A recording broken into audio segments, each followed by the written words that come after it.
morning, everyone. Ben and Woods, 97.3 The Fan. Let's get this out of the way now, right? There it is. There it is. You have one down. 9 chips remaining. 9 to go. Cashing one in today. Thought I would be okay. You know, I was seeing red last night. Welcome to Ben and Woods, by the way. Happy Cinco de Mayo, everyone, as well. Doesn't feel like a fiesta. It sure doesn't. It sure doesn't. I got 9 chips left after this morning. But welcome in, Ben and Woods, 97.3 The Fan. I'm Woodsy. That's Paul Reindl. He's our executive producer. Good morning, Paulie. Hey, how are you? You guys knew it was coming today, right? Had a feeling. Yep. We did not text about it. I just brought my chip in. Ben Higgins, your friendly neighborhood sports anchor, joins us as well. And I'll tell you, on a chip day, if I were you on a chip day, I would just give me a wide berth. You know what I mean? I will. Don't try to sell me. Don't worry. That they're so unlucky. I'm not using. I don't have. They're chips, actually good. But the turd polish store is closed at the moment. I'm out. My supply is out right now. I'll refresh at some point. All right. That's I got good. nothing. I got nothing. Well, you know what has exacerbated the whole thing is what happened to me after the game last night. The game in and of itself was terrible. It was like Paulie said the other day, it has been ringing in my ears. I wasted 2 hours watching a pathetic, futile offense go up there and rip balls into the ground. Yeah, I can handle a loss. 100%. You don't win every game. It's baseball. Of course. You lose I'm not a all casual. I get it. All I preach to my little leaguers is all you do in this game is fail. That's literally all you do. The wins are so rare. They're so rare that you got to get to be okay with failure.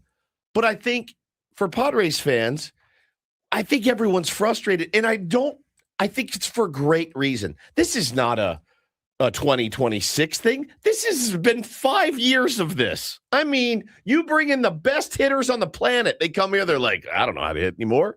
I mean, Trevor McDonald is going to shove it down your throat last night. A guy that... Not Luke? Is it Luke? No, it's Trevor. It's Trevor. I was so mad. I tweeted Luke. I don't even know who Luke McDonald is. I was so mad. I was seeing red. So this is what happened to me after the game, though. So I'm laying there and I'm seething. I mean, my ears are burning. My hair is, my skin's tingly. And I'm like, I don't even know what to do. I don't want to go on Twitter because I know that's going to piss me off.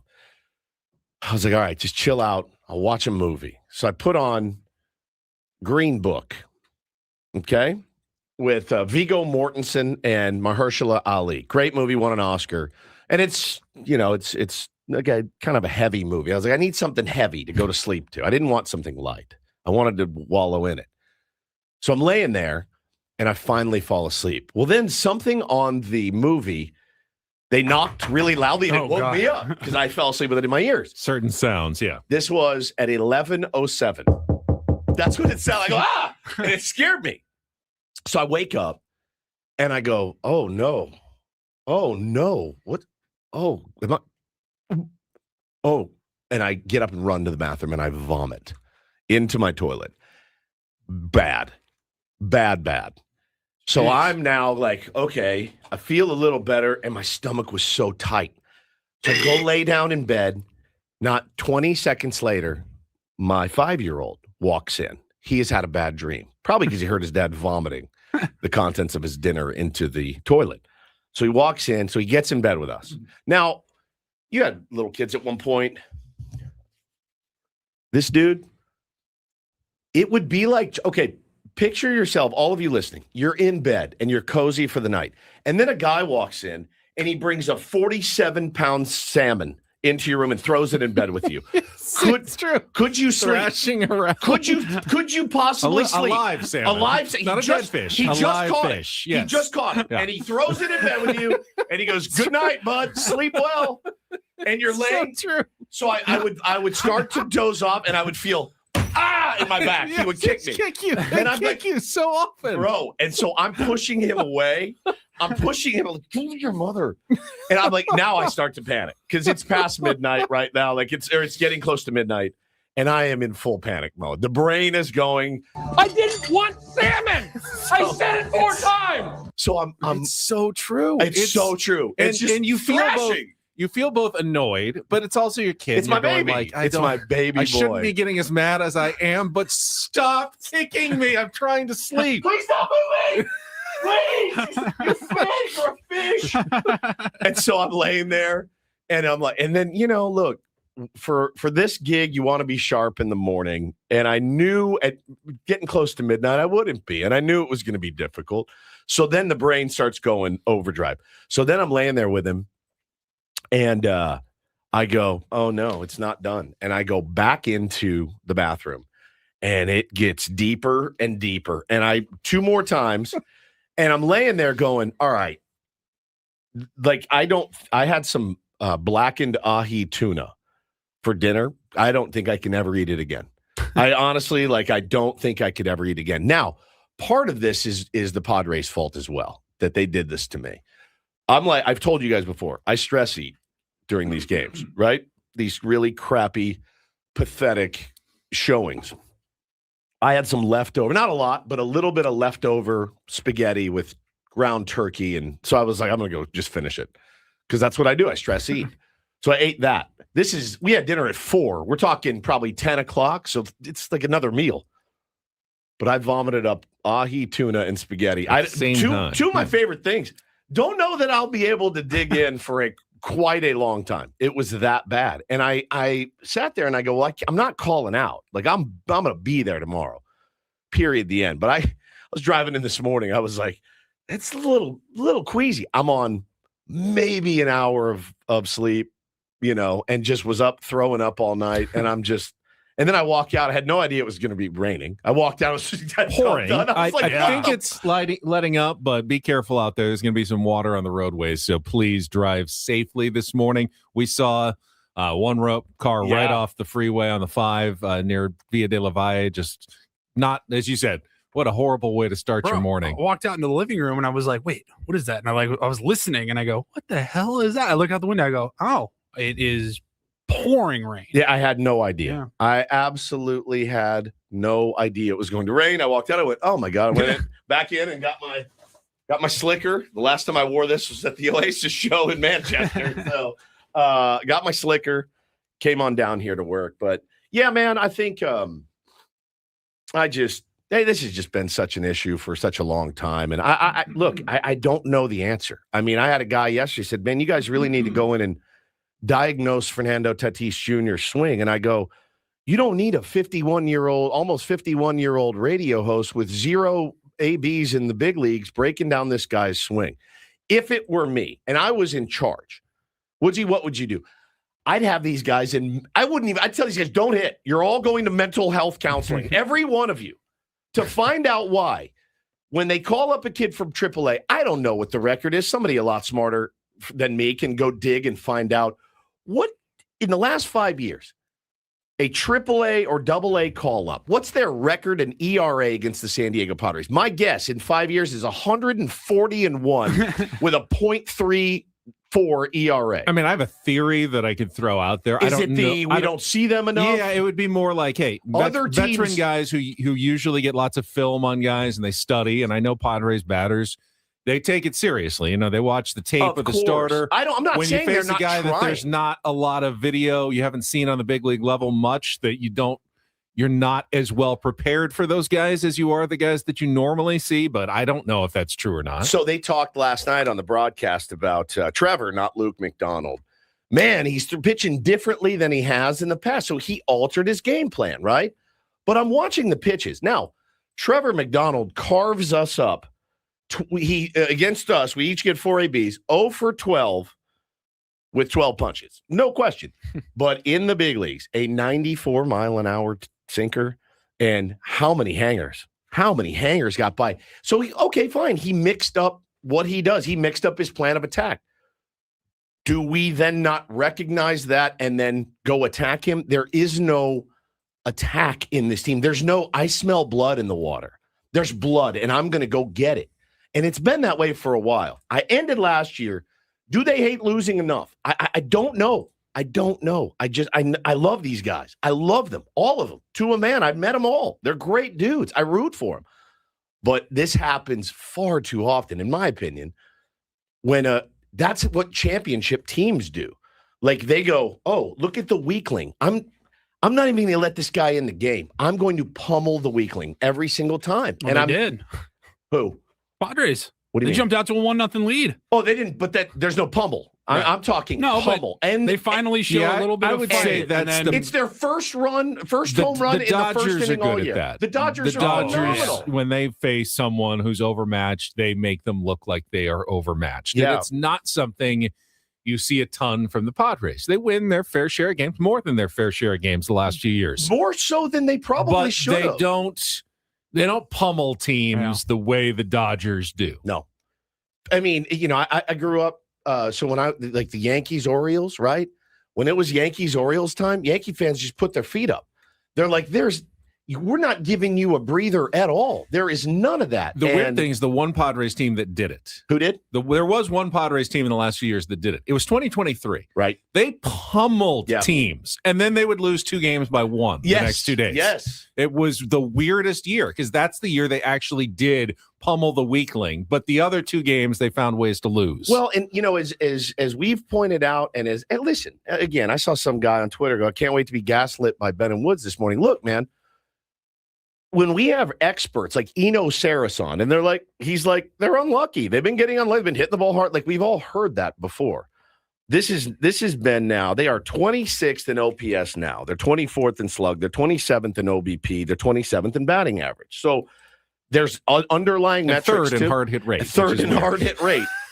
They're pummeling the ball into the ground. They're just pummeling. They had 11 ground outs. And sinker ball pitchers in particular. They just kill us. I mean, and that, I think Don and Munn mentioned it. That is going back now a few years. But Sinker, we're not slider, talking about... And Stammen even mentioned, we need to be better against sinker, slider pitchers.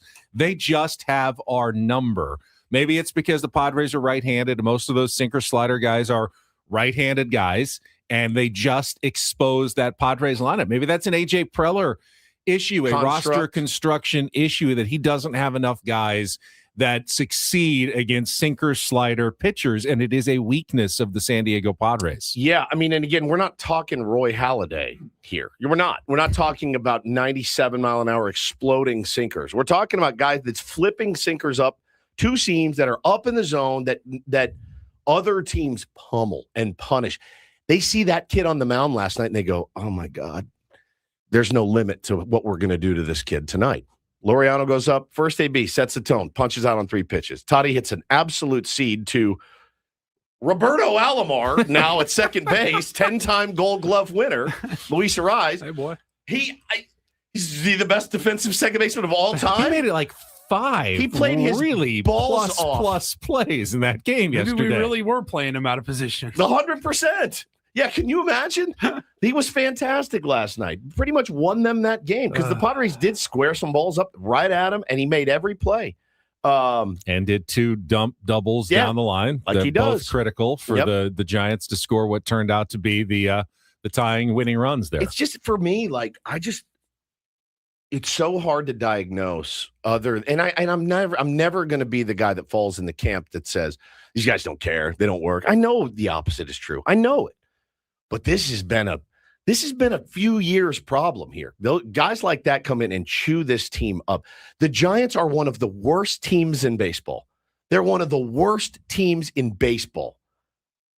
And they own you right now. What's that? 3 out of 4 they've taken from you this year? Yeah. I mean, they weren't good last night either. They got 6 hits total. Yeah, they were good enough. Most of them were. The only one that was really hit hard was Casey Schmidt's home run. Other than that, they did nothing. They're a bad offensive team. And the Padres need to find a way to score 4 runs and win against the San Francisco Giants. I mean, they absolutely do. There's nothing else you can say about that. I would hope they would agree with that as well. Yeah. But that's just not, you can't have a successful season if you do that too many times. Well, and I think also the defensive lapses and the weird plays and weird base running, and that stuff's going to really stand out when you're not hitting well. It just is. The bad send the other day, the weird throw from Xander last night. Xander's been so good this year. But, just weird stuff happening to the San Diego Padres because, again, bro, they know that they're one of the worst offenses in baseball. You don't have to tell them. They know. So what's going to happen? Which makes you feel like we need to do something superhuman to score runs. That's right. Like, steal an extra out. base, Yep. Where you normally wouldn't go from second to third. That stealing out, we can't let this guy score a second run in the first inning or we're never going to win this game. Correct. So you do things you wouldn't normally do that aren't good baseball plays because you're feeling it at the plate. It seems very obvious that the Padres are so spun out right now at the plate and have been for the past week that it is now starting to affect the rest of their game. Yeah, I mean, listen, I see a lot of Jake Cronenworth hate. He's not having a good start to the season at all. It just has not been good. He looks lost up there. But then again, I got a $30 million man that's not delivering. I got another $25 million man that looks completely lost every time he has a bat in his hands. Right now. Those are always going to be the guys I focus on. And for me, Freddie Fermin's not hitting. Like, all right, well, it's Freddie Fermin. So, okay. I mean, yeah, you would love production up and down your lineup, but I need the big dogs to be big dogs. That's what I need. And that's what carries a team to a championship. Yeah, you need contributions from, Freddie Fermin and Jake Cronenworth, but to put all of this on them is absurd. That's the 8 and 9 hole hitter. Yeah.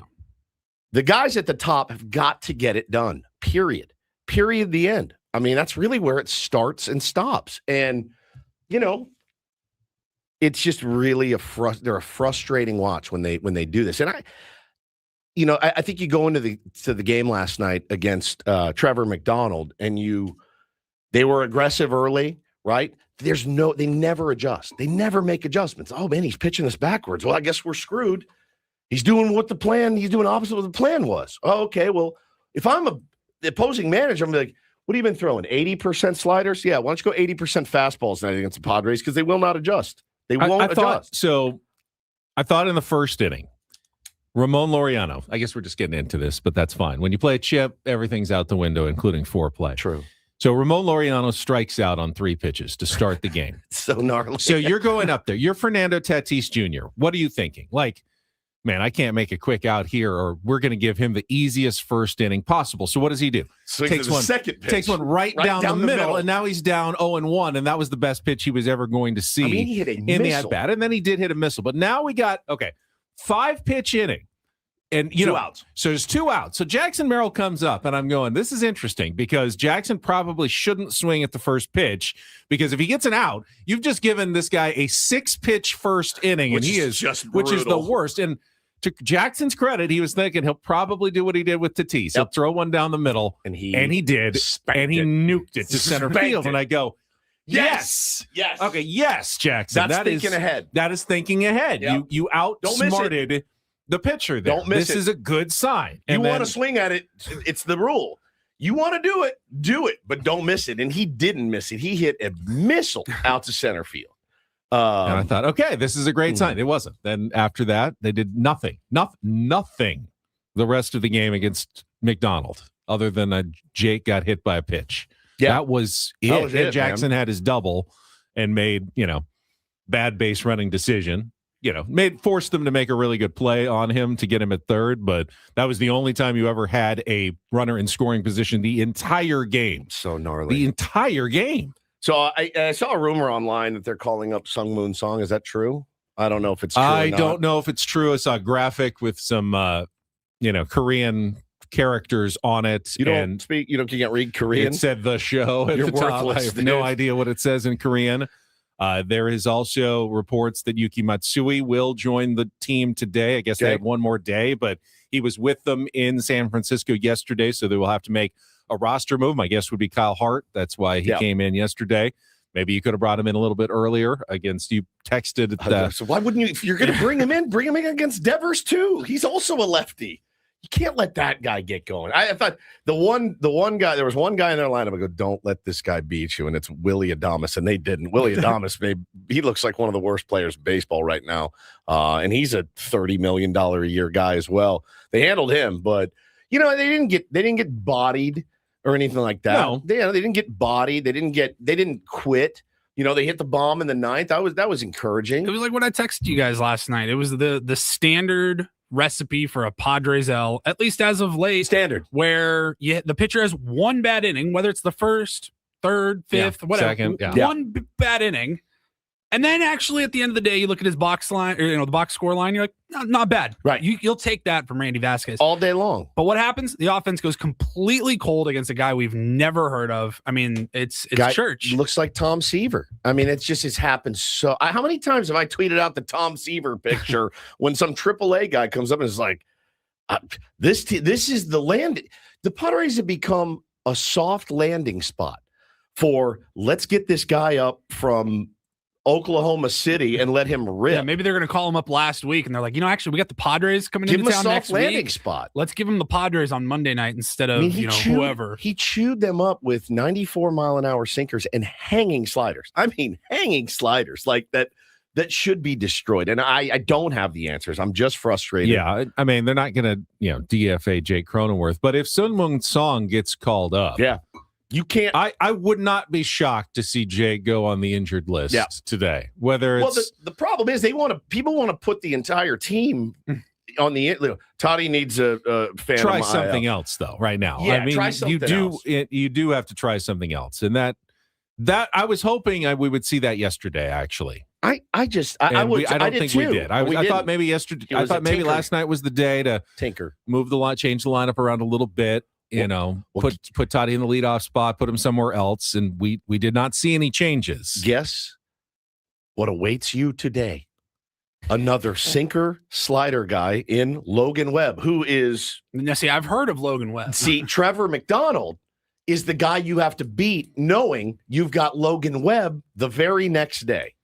That's the guy you have to get. That whole team is feeling it today. Oh man, I mean, Logan Webb is. You want to talk about salivating after he watched, 94-mile-an-hour sinkers being driven in the ground? He can't wait to get to the ballpark. Now, can they beat him? Hell yeah, they can beat him. He's been very beatable this year. They beat him. They did win. I mean, he gave up 3 hits and 3 runs, and the Padres ended up winning that game 9-3. That was 10 Ks last night, no walks. No walks. That's the second. Oh no, he beat the Padres 9-3. That was the one they lost. Okay. Yeah, no, that was the one they lost. He the Giants have only gone one other game this entire season without walking an opposing player. Was it also us? Probably also us. But last night was another one. No walks. They would have walked Jake if they didn't hit him on the 3-2 pitch. That's true. It was well out of the zone. Just happened to nick him, but yeah. All right, feels good. I got 9 left. I hope hopefully I don't have to use one for a while. You get it the whole morning. Well, by the way, you've used it. You can if you feel it bubbling up again, you've got it's like a day pass at a spa. The beauty, you've used your chip. It's good the rest of the day. Anytime you feel like just blowing up, you're more than authorized to. You don't have to use another chip now. Cole says, if we shell Logan Webb, I'll have no idea what this team is. I know. I mean, that's welcome to baseball. I feel we're going to rip them all morning long. Yeah, and they're going to win 12-1. Fine. I'll wear it. But it just stinks, man. And I don't know what you do. I don't know who you get. I don't know what it looks like. But it's been a problem now for a while. It really has. Let's be honest with ourselves. The offense has been a problem for a while. Somebody's got to figure it out, man, because to miss this window of these great players and not do anything it's criminal. Thank you. All right, we will take time out. We will come back. We'll set the menu. Did it disappoint? Yeah, that's good chippage. Good chip usage this morning. I think the no sleep helps too. Probably. The bitchiness. We'll set the menu for the show. We will get to our crap up. We pretty much went through most of the game already, but there are some other details we can get to as well. Big pitching injury in Major League Baseball kind of changes the complexion of a lot of teams' plans maybe at the trade deadline. We will get to all of that coming up. Ben and Woods broadcasting live from the Bill House Studios. We Know How on San Diego's #1 sports station, 97.3 The Fan.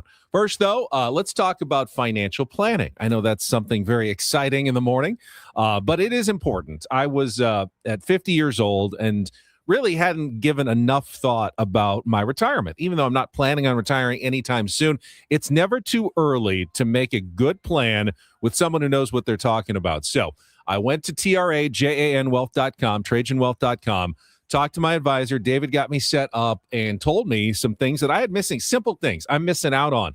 Old 401ks that weren't maximizing their money. Really, I did not have to do anything other than kind of the initial meeting. It was very simple, and now I feel like I'm in much better financial shape for the future. Why not do the same? Go to trajanwealth.com. Have them review your plan. Living here in San Diego, retiring in San Diego, you don't want to be a stress case about healthcare costs and inflation and whether your money is going to last. You want to keep it simple, and Trajan Wealth will give you some simple strategies to make sure that you are set up for the future. Or you can just give them a call. New number, 855 Trajan 1, 855 TRAJAN 1. Offices at Liberty Station, Carlsbad, and Del Mar. So you can go see them anywhere in the county, or you can do a virtual visit. Met with them virtually a couple of times as well. It's very easy to do. Everything starts, though, at TRAJANwealth.com. Trajan Wealth. Plan smarter. Dream bigger. Advisory services through Trajan Wealth LLC, SEC registered investment advisor. Additional services through Trajan Estate and Trajan Tax. Actual client, paid advertisement. Additional disclosures at TrajanWealth.com.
He just, here, I'll show you a little.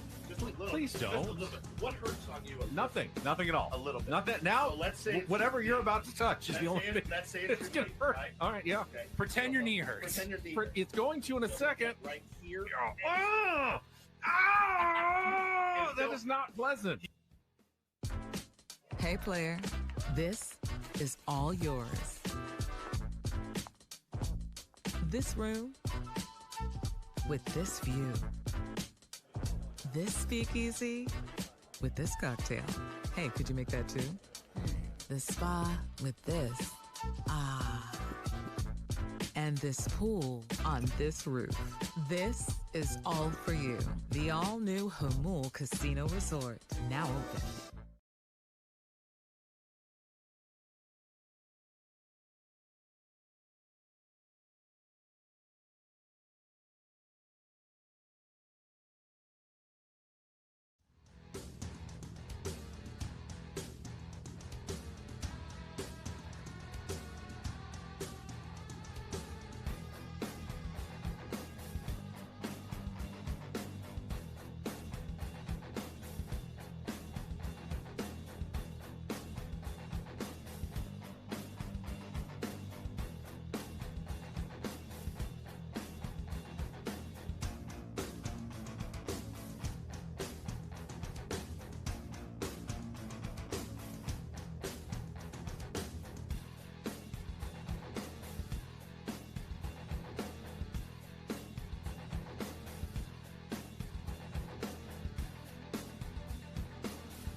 David P. Shapiro, criminal defense attorneys, helping good people regain control of their future when charged with a crime since 2010. Visit davidpshapirolaw.com.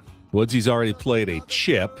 We've talked a ton of Padres baseball. We will get to our crap up of the 3-2 loss to open the series in San Francisco. Just a quick little 3-game road trip. Then the Padres are back home Thursday to host the St. Louis Cardinals, who, by the way, are red hot right now. This is your chance. The Giants were not hot.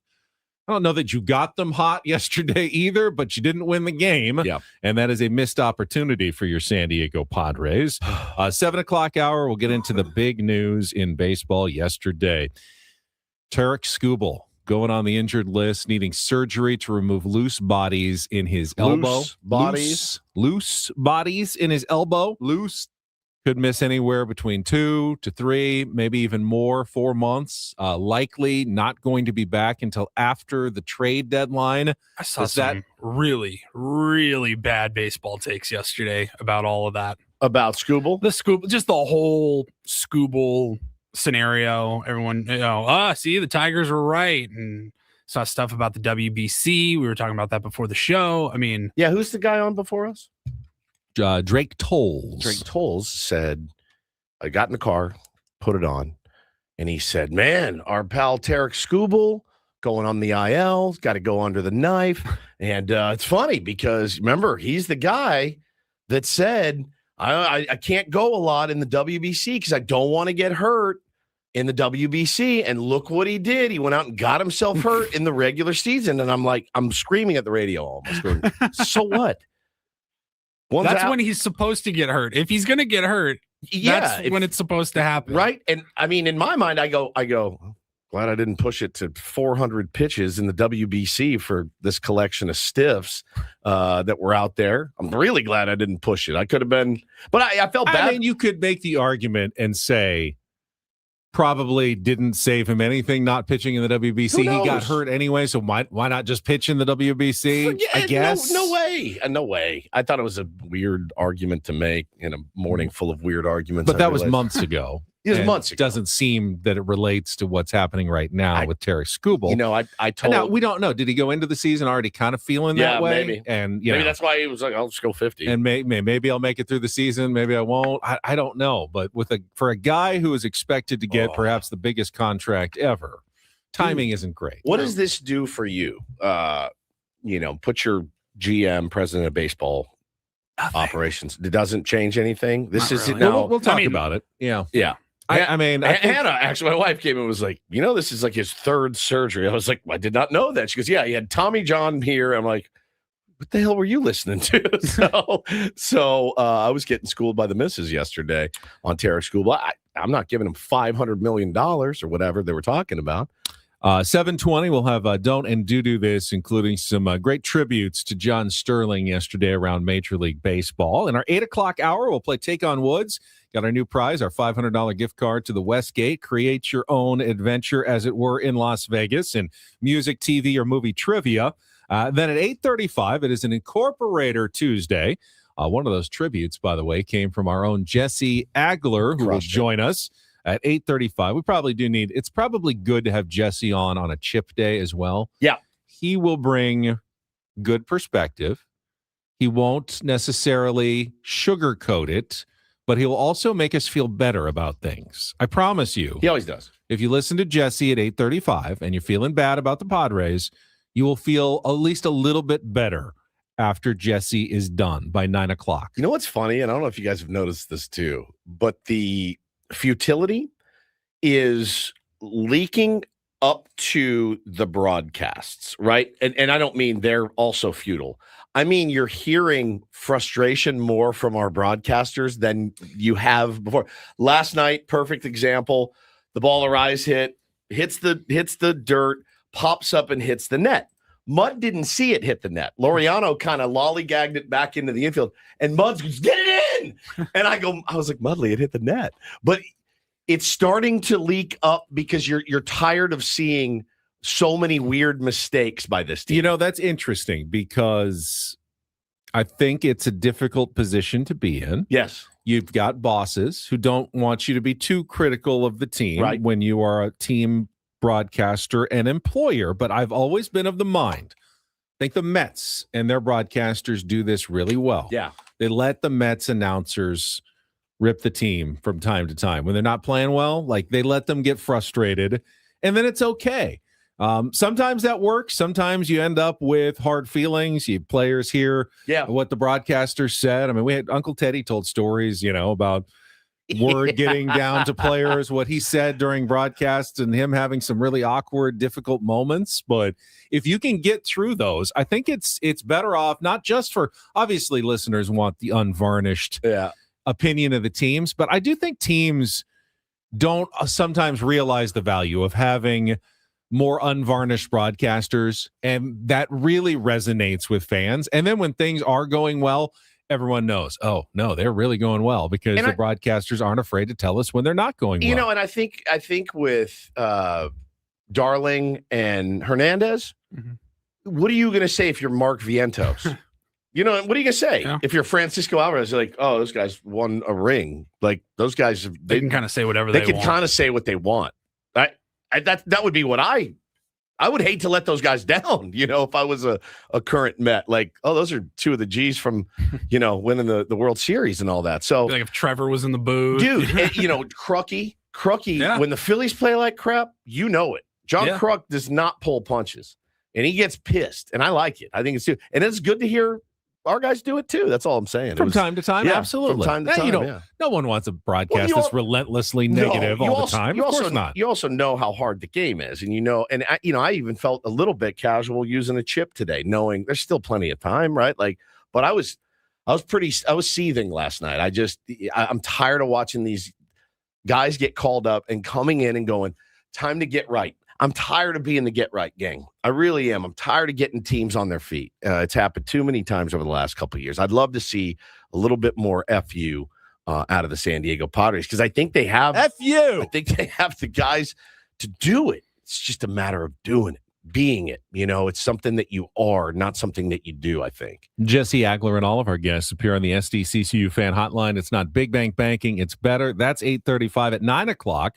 Paulie's got the Reindl Report headlines. Another transfer on the way to San Diego State basketball. Oh, nice. Dutch has been busy in the portal. Another Euro pro. He's been busy overseas. Let's do it, dude. I wonder if he gets to go over and recruit. That'd be a nice recruiting trip. This time, Italy.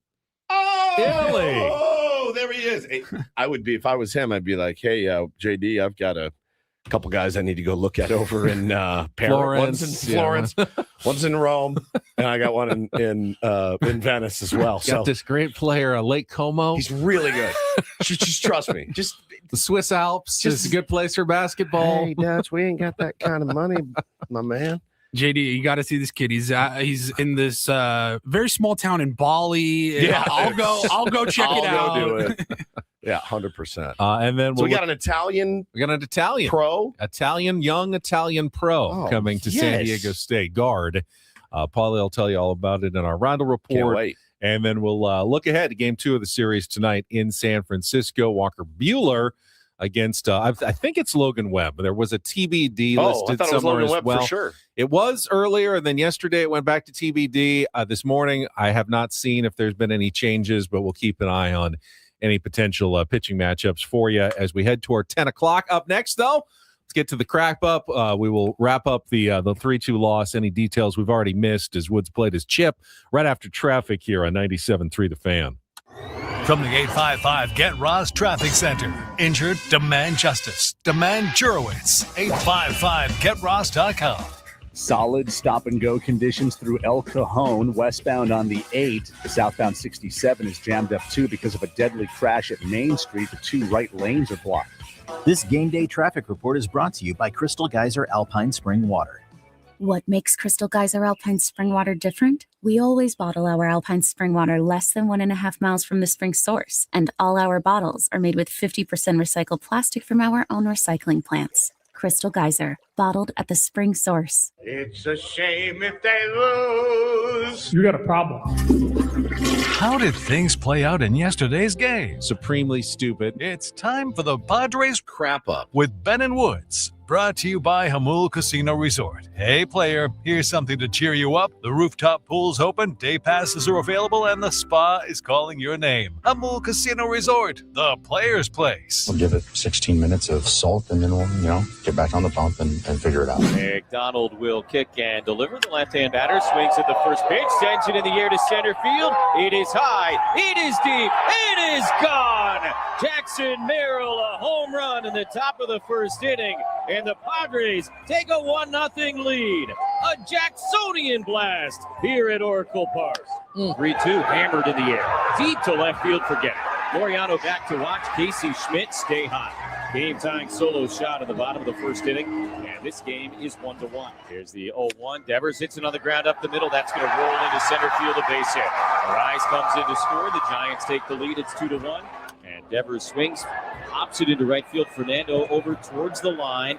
He will make the catch. Arise, tagging at third. Fernando's throw is on the way home. It'll be cut and not in time.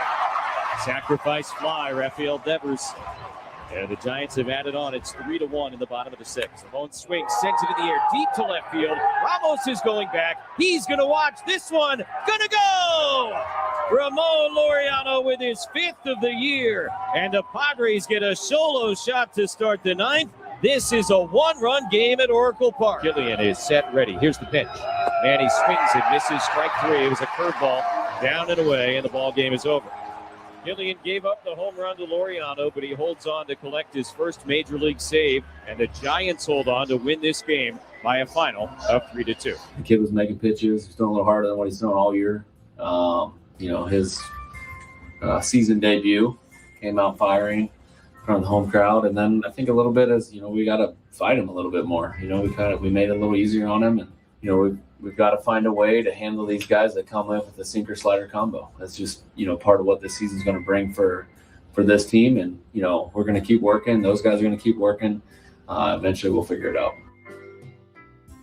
Thought what you said earlier, Benjamin, about the construction of the lineup. I think that's very valid. Sinker slider combo is, if you have a team full of right-handers, man, that's your dream. Like, that's what you live for.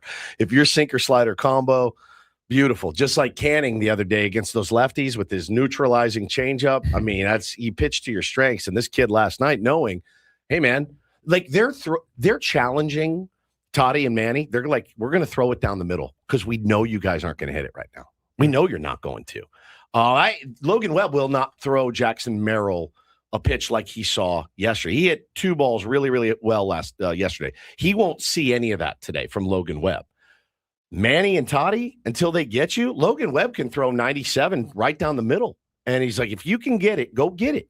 And that's what they're doing. They're challenging these guys, and they're not there's no fear, if you're the opposing pitcher right now. None. You're like, I'm going to throw it middle. These guys aren't going to hit it. Yeah, the righties did not get a single hit or reach base against Trevor McDonald yesterday. Crazy. In the and lineup. I thought your point was great. Jackson got his 2 hits, and Jake got hit by a pitch, lefties. The other lefty, Gavin Sheets, 0 for 3, and he's been struggling a little bit again lately as well. Struck out twice, so that didn't help. The whole lineup is just in shambles. But when you are relying on your 3 lefties, and you're only 3 lefties to do something against the righty sinker slider guy. I mean, Jackson did his part. He did his part. Jake has been struggling, got on the once, but he did not really do his part, and Gavin didn't do his part. So basically you have 8 guys in the lineup that were useless against Trevor McDonald last night. Nails says he struck out on Toddy struck out a hanging slider down the middle, 100%. And he also punched out on fastballs as well. I mean, K3 times with yesterday. Fernando Tatis Jr., what I feared is now coming to pass. And I know what you're going to say because we heard the same thing this morning. Yeah, it was actually about Shohei Ohtani. Yeah, it was about Ohtani. But when you are struggling and everyone is pointing out that you have 0 home runs. Oh, my God. And you actually were hitting the ball decently, going the other way, hitting liners all over the place. Getting on base. But now all you want to do is lift it into the air to left field. He's now selling out to try to do that, and he's gotten himself discombobulated. He's opening up. Ohtani opening up, the same thing. Trying to pull the ball into the air because everyone's saying that's what you need to do. Pull the ball. That's what Eno Sarah says he needs to do. Get out earlier, pull it into the air, but that does not make you hit the ball, unfortunately. Yeah. And now he's no longer hitting the ball. And it went 3 for 3 2 days ago. So it's not. I mean, it's not like it's unfixable or it's been going on forever and ever. But the last couple, yesterday, just the at-bats were awful. I got so many Fire Souza comments. Okay. I mean, V-Mart's got the Astros hitting, right? V-Mart was here last year. I don't know what Berdar's doing. I have no idea. But all I know is that 5 years ago, I would have said, hell yeah, man, send a message and fire the hitting coach. But now, like, who are you going to bring in? I don't know that Ty Cobb helps these guys that are missing. You don't need a hitting coach to tell you, hey, man, if there's one hanging in the zone, you make $20+ million a year. Those are the ones you can't miss. Yeah, I don't think you need a hitting coach for that. I think all those guys know they're off right now. I don't know how much, I think they have the right technology. I think they get the right information. I don't know what hitting coach on the planet, Ben, is going to be able to come in and say, I think honestly with this team, like I said, if it were up to me, these dudes would be doing mental skills workbook literally every day. Like, it's clearly in your domes, all of you. You got to believe that you are dogs and you have to go out and play like dogs, and they're not. They're just not. They don't attack. There's no man. I see I look at this team in San Francisco. They are scuffling right now. They just pulled up 2 rookies. They're panicking. It's time to attack. Now, They just don't have it. There was when they won 17 of 21 games. Well, no, in I the think last couple of weeks, they got, especially late in the game, they got incredibly. they did get incredibly. Yeah, but they did lucky, because but they battled. battled in at bats. They had some dog in them. They weakened pitchers by fouling off long at bats. They didn't always have success earlier in the game, but it paid off for them later in the game. Now we're not seeing them do anything at all, so they're not coming back later because they're not in position to come back later in the game. So we know they have it kind of in them. But see, they did this last year. Paulie made this point too. First couple weeks of the season, they banked all those wins. They slugged, during that. Good. They looked great. They played small ball, whatever. But man, after that 2-week stretch, Benny, it was a pretty mediocre team, and that's the offense I think we all remember. And then they had some incredible moments this year. I've been talking about the moments all year. Incredible comebacks and things like that. But man, the consistency from the offense. I mean, you look again, the numbers as they are just don't lie. And they've been around this for the last full year of around 26th in OPS, 24th in slug, 27th in OBP, 27th in batting average. They're not getting on base. They're not slugging. They're not hitting for average, not hitting for power. So that's been going on for about a year. Yeah, man, I think a lot of teams, I don't want to say luck into, it takes a lot of skill, but I think a lot of teams can get on this weird kind of hot run and bank some wins based on how the pitchers go and timely hitting. This team, Ben, it's the lack of consistency over the last few years offensively that makes you scratch your head. And I don't know who you bring in. I really don't. I was racking my brain for let's say that some teams are willing to deal. Who do you want? And I realize there's a lot of really good hitters scuffling around the league right now. Stephen Kwan's one of them. He's batting about 215, and he's one of the best bat to ball guys that you'll find. There's guys that are scuffling in the big leagues right now, but you're not going to be able to go out and get an Aaron Judge or a Ben Rice or somebody like that. But who changes the makeup of this team? I just don't know. Now, have we changed our initial opinion when we talked to Major Garrett at the start of the year? Hey, through May into June, just hang around 500, and then I think I've changed mine.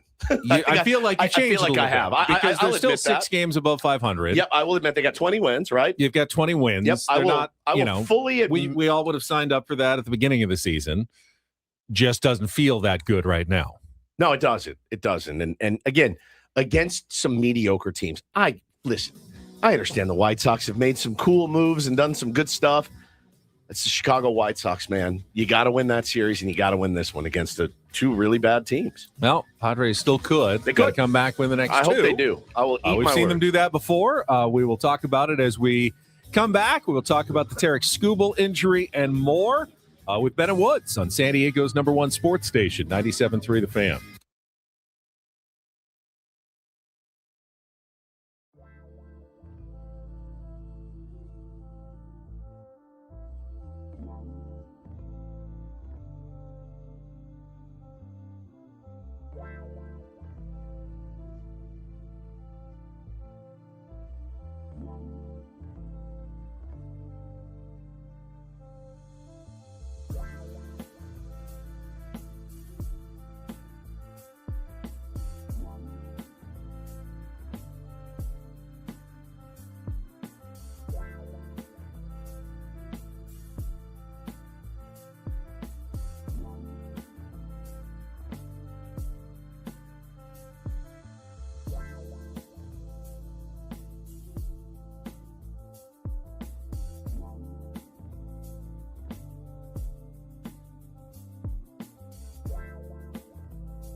All right, I'll say it.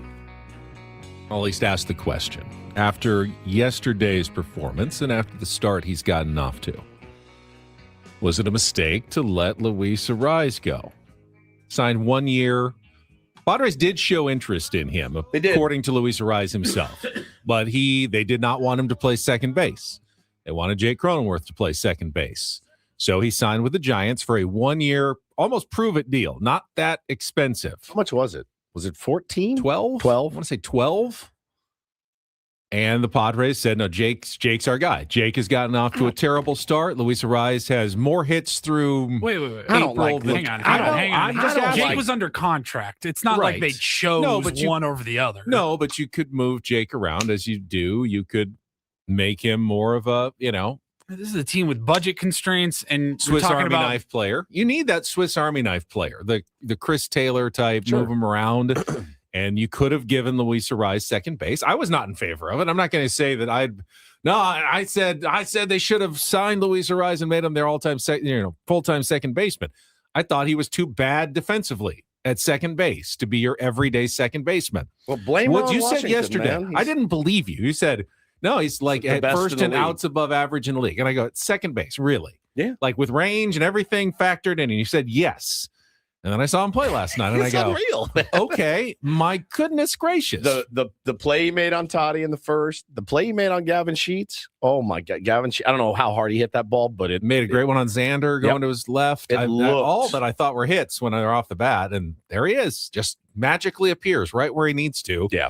Every single time. He has more hits, I think they said, than anybody in history of baseball through April, 40-plus hits now. Did his thing. I mean, no slugs still. He has no home runs. His slugging percentage is under 400. He's not going to walk. He's going to do the same thing. He's only hitting 316. It's not like he's hitting 380, but he's doing the Luis Arraez thing. I don't know. I mean, I was very, very satisfied with letting him go in the offseason. Well, listen, if he wanted to come back here and do what the team needed him to do, and that would be play somewhere else or DH or hit in the 6 hole or whatever, 7 hole. Okay, but I hate the look behind. I do. There's really nothing that can be gained from looking in the past. You kind of have to look towards the future. And,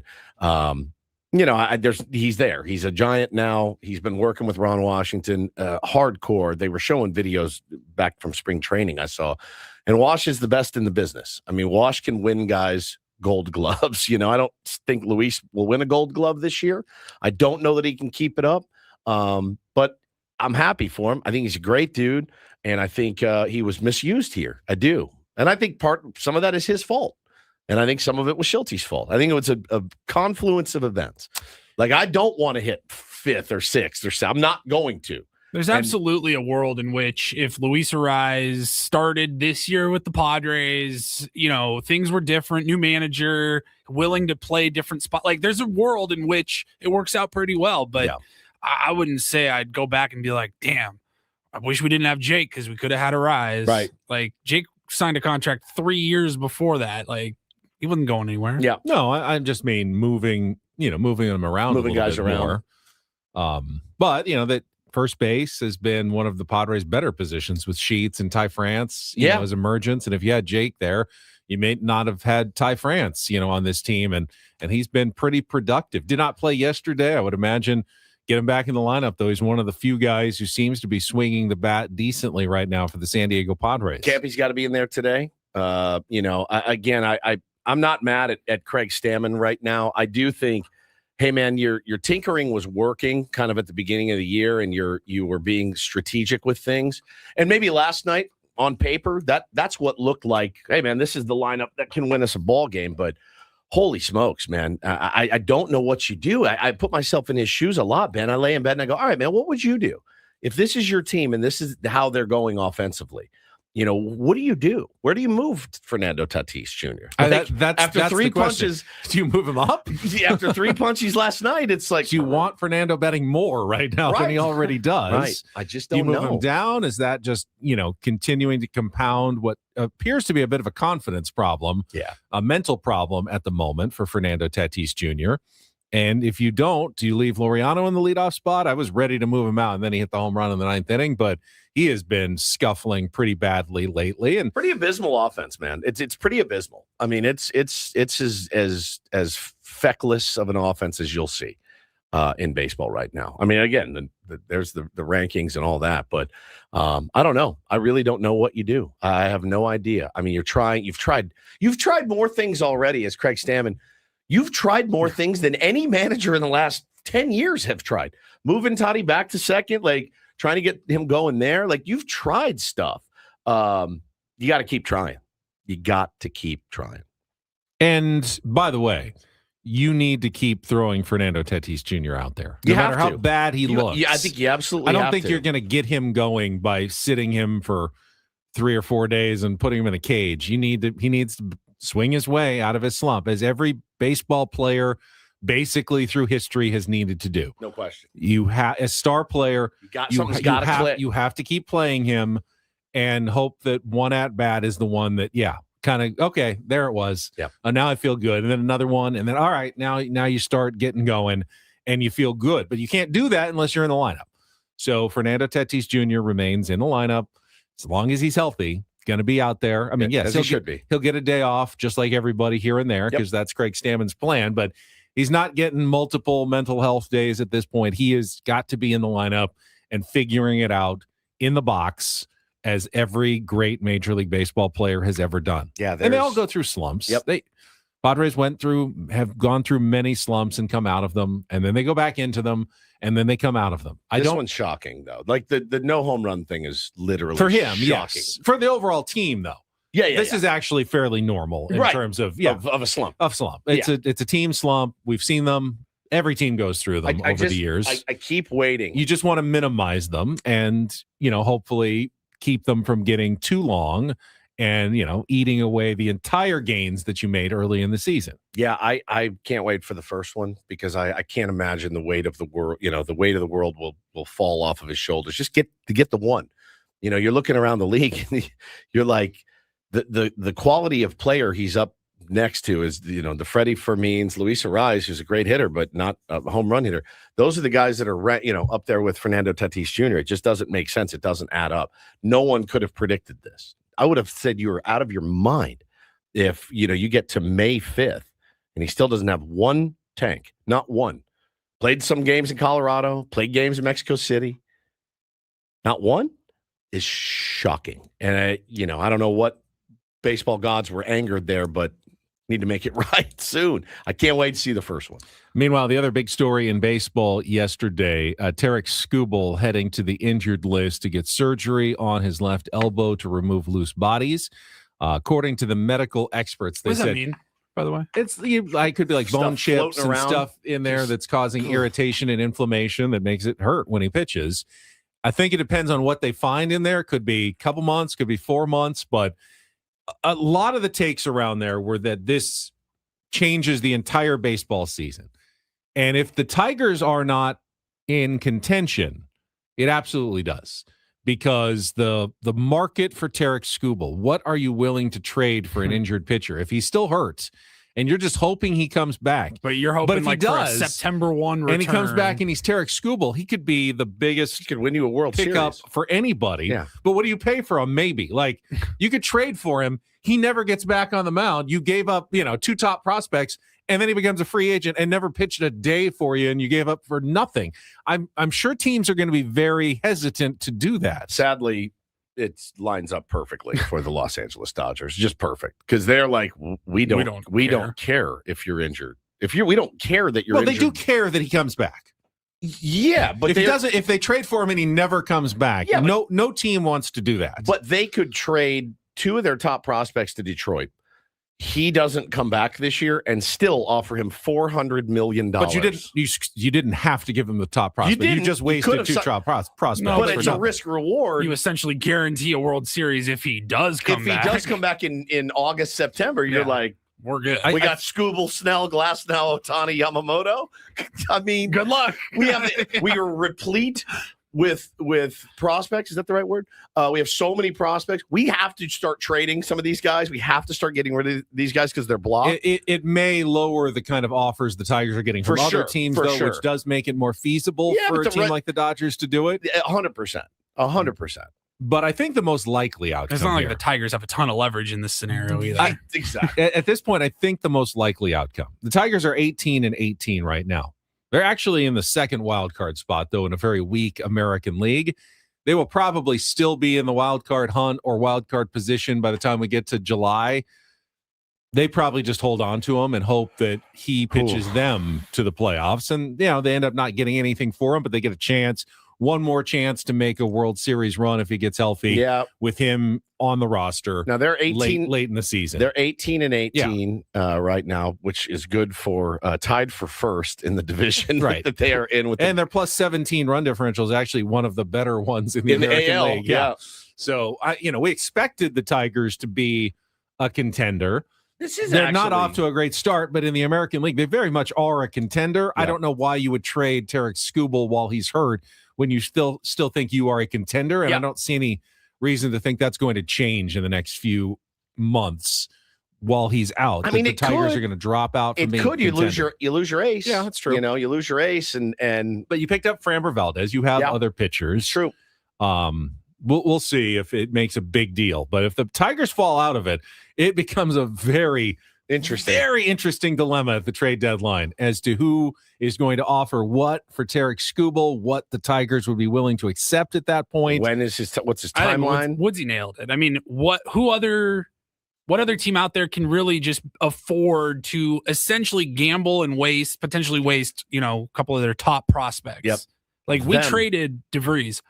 We got Mason Miller back. Yes, exactly. You wouldn't have traded Leo DeVries for a guy that maybe he comes back in September, maybe he doesn't. 4 years of control, right? Yeah, they're the only team that can just gamble guys like that. Is that one of those trade for and immediately sign sort of things maybe we'll trade for him, but we want him to sign an extension now rather than wait until becoming free agency? So you kind of do that negotiation and see if you get it done. And then it's like, well, if he doesn't come back, we know we've got him for the next 10 years. Dodgers have, like somebody said in the chat, Chris, they have a ton. Outfield prospect. I mean, they could dump two of those guys or whatever, three of them even, whatever it takes just to get Skubal in the door, in your building and be like, hey, let's start talking about the future. 100%. You know what I mean? Even if he never pitches an inning for him this year. 26, yeah. You're like, they're going to say, and I would say the same thing if I was a fan of the Dodgers, be like, that was worth two prospects. You kidding me? Yep. Same division, not quite as big of a name, but a similar story with Joe Ryan, who also left his last start on Sunday with elbow soreness. And he's a guy that probably even more likely than Tarek Skubal to get traded at the deadline because the Twins are less likely to be a factor in the playoff race late in the season. Don't know I haven't seen a long-term prognosis yet on Ryan or if he's even, does he need surgery? What's going on? But that would be another name that could be off the board depending on his health.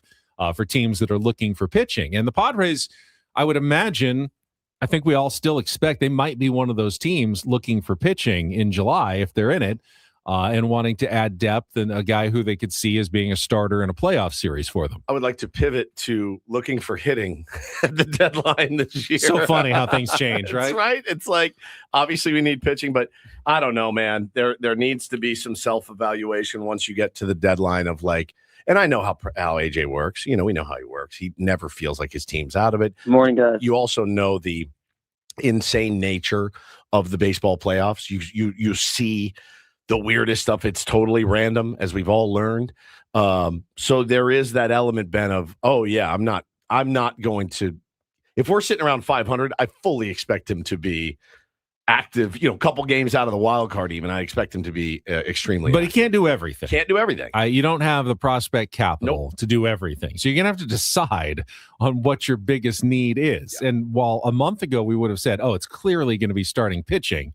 Yeah, you're right. Now it feels like, it might be offense that they need. But what position would you want to upgrade if you were looking to upgrade offensively? I mean, you have to look around and see what's available and they go, how do we make this fit into our lineup? Because there's so many guys who are struggling and no one is just the obvious candidate. Like last year, left field, obvious upgrade for the San Diego Padres. DH, obvious upgrade for the San Diego Padres. Now it's not quite as obvious. Catcher, obvious upgrade for the San Diego Padres.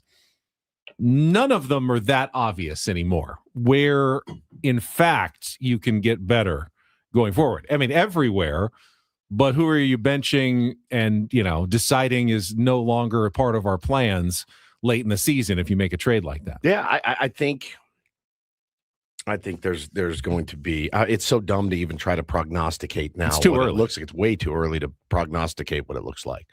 I don't know what this record's going to be. If the offense gets on track a little bit, I'd like to do that and take my chances. But it's really, and it's tough because it's not just a one-man problem. It's like a 7-man problem with the San Diego Padres offensively right now. All right, let's take a little break. We will come back. We got Don't Do This and Do This, including more tributes to John Sterling on broadcasts from around Major League Baseball yesterday. It's all coming up with Ben and Woods, live broadcasting live from the Bill House Studios. We know how on San Diego's #1 sports station, 97.3 The Fan. First, though, I want to encourage anybody who's looking to lose a little bit of weight before San Diego's summer arrives, and our summer doesn't get here until after the May gray and the June gloom, to try sdfatloss.com. One time, 2 months, and you can lose up to a pound of fat per day and 10 to 20% of your body weight in just 60 days. So do the math. 200 pounds, that means 20 to 40 pounds off. I lost 40 pounds in 60 days. It's very realistic. I ate foods that I liked.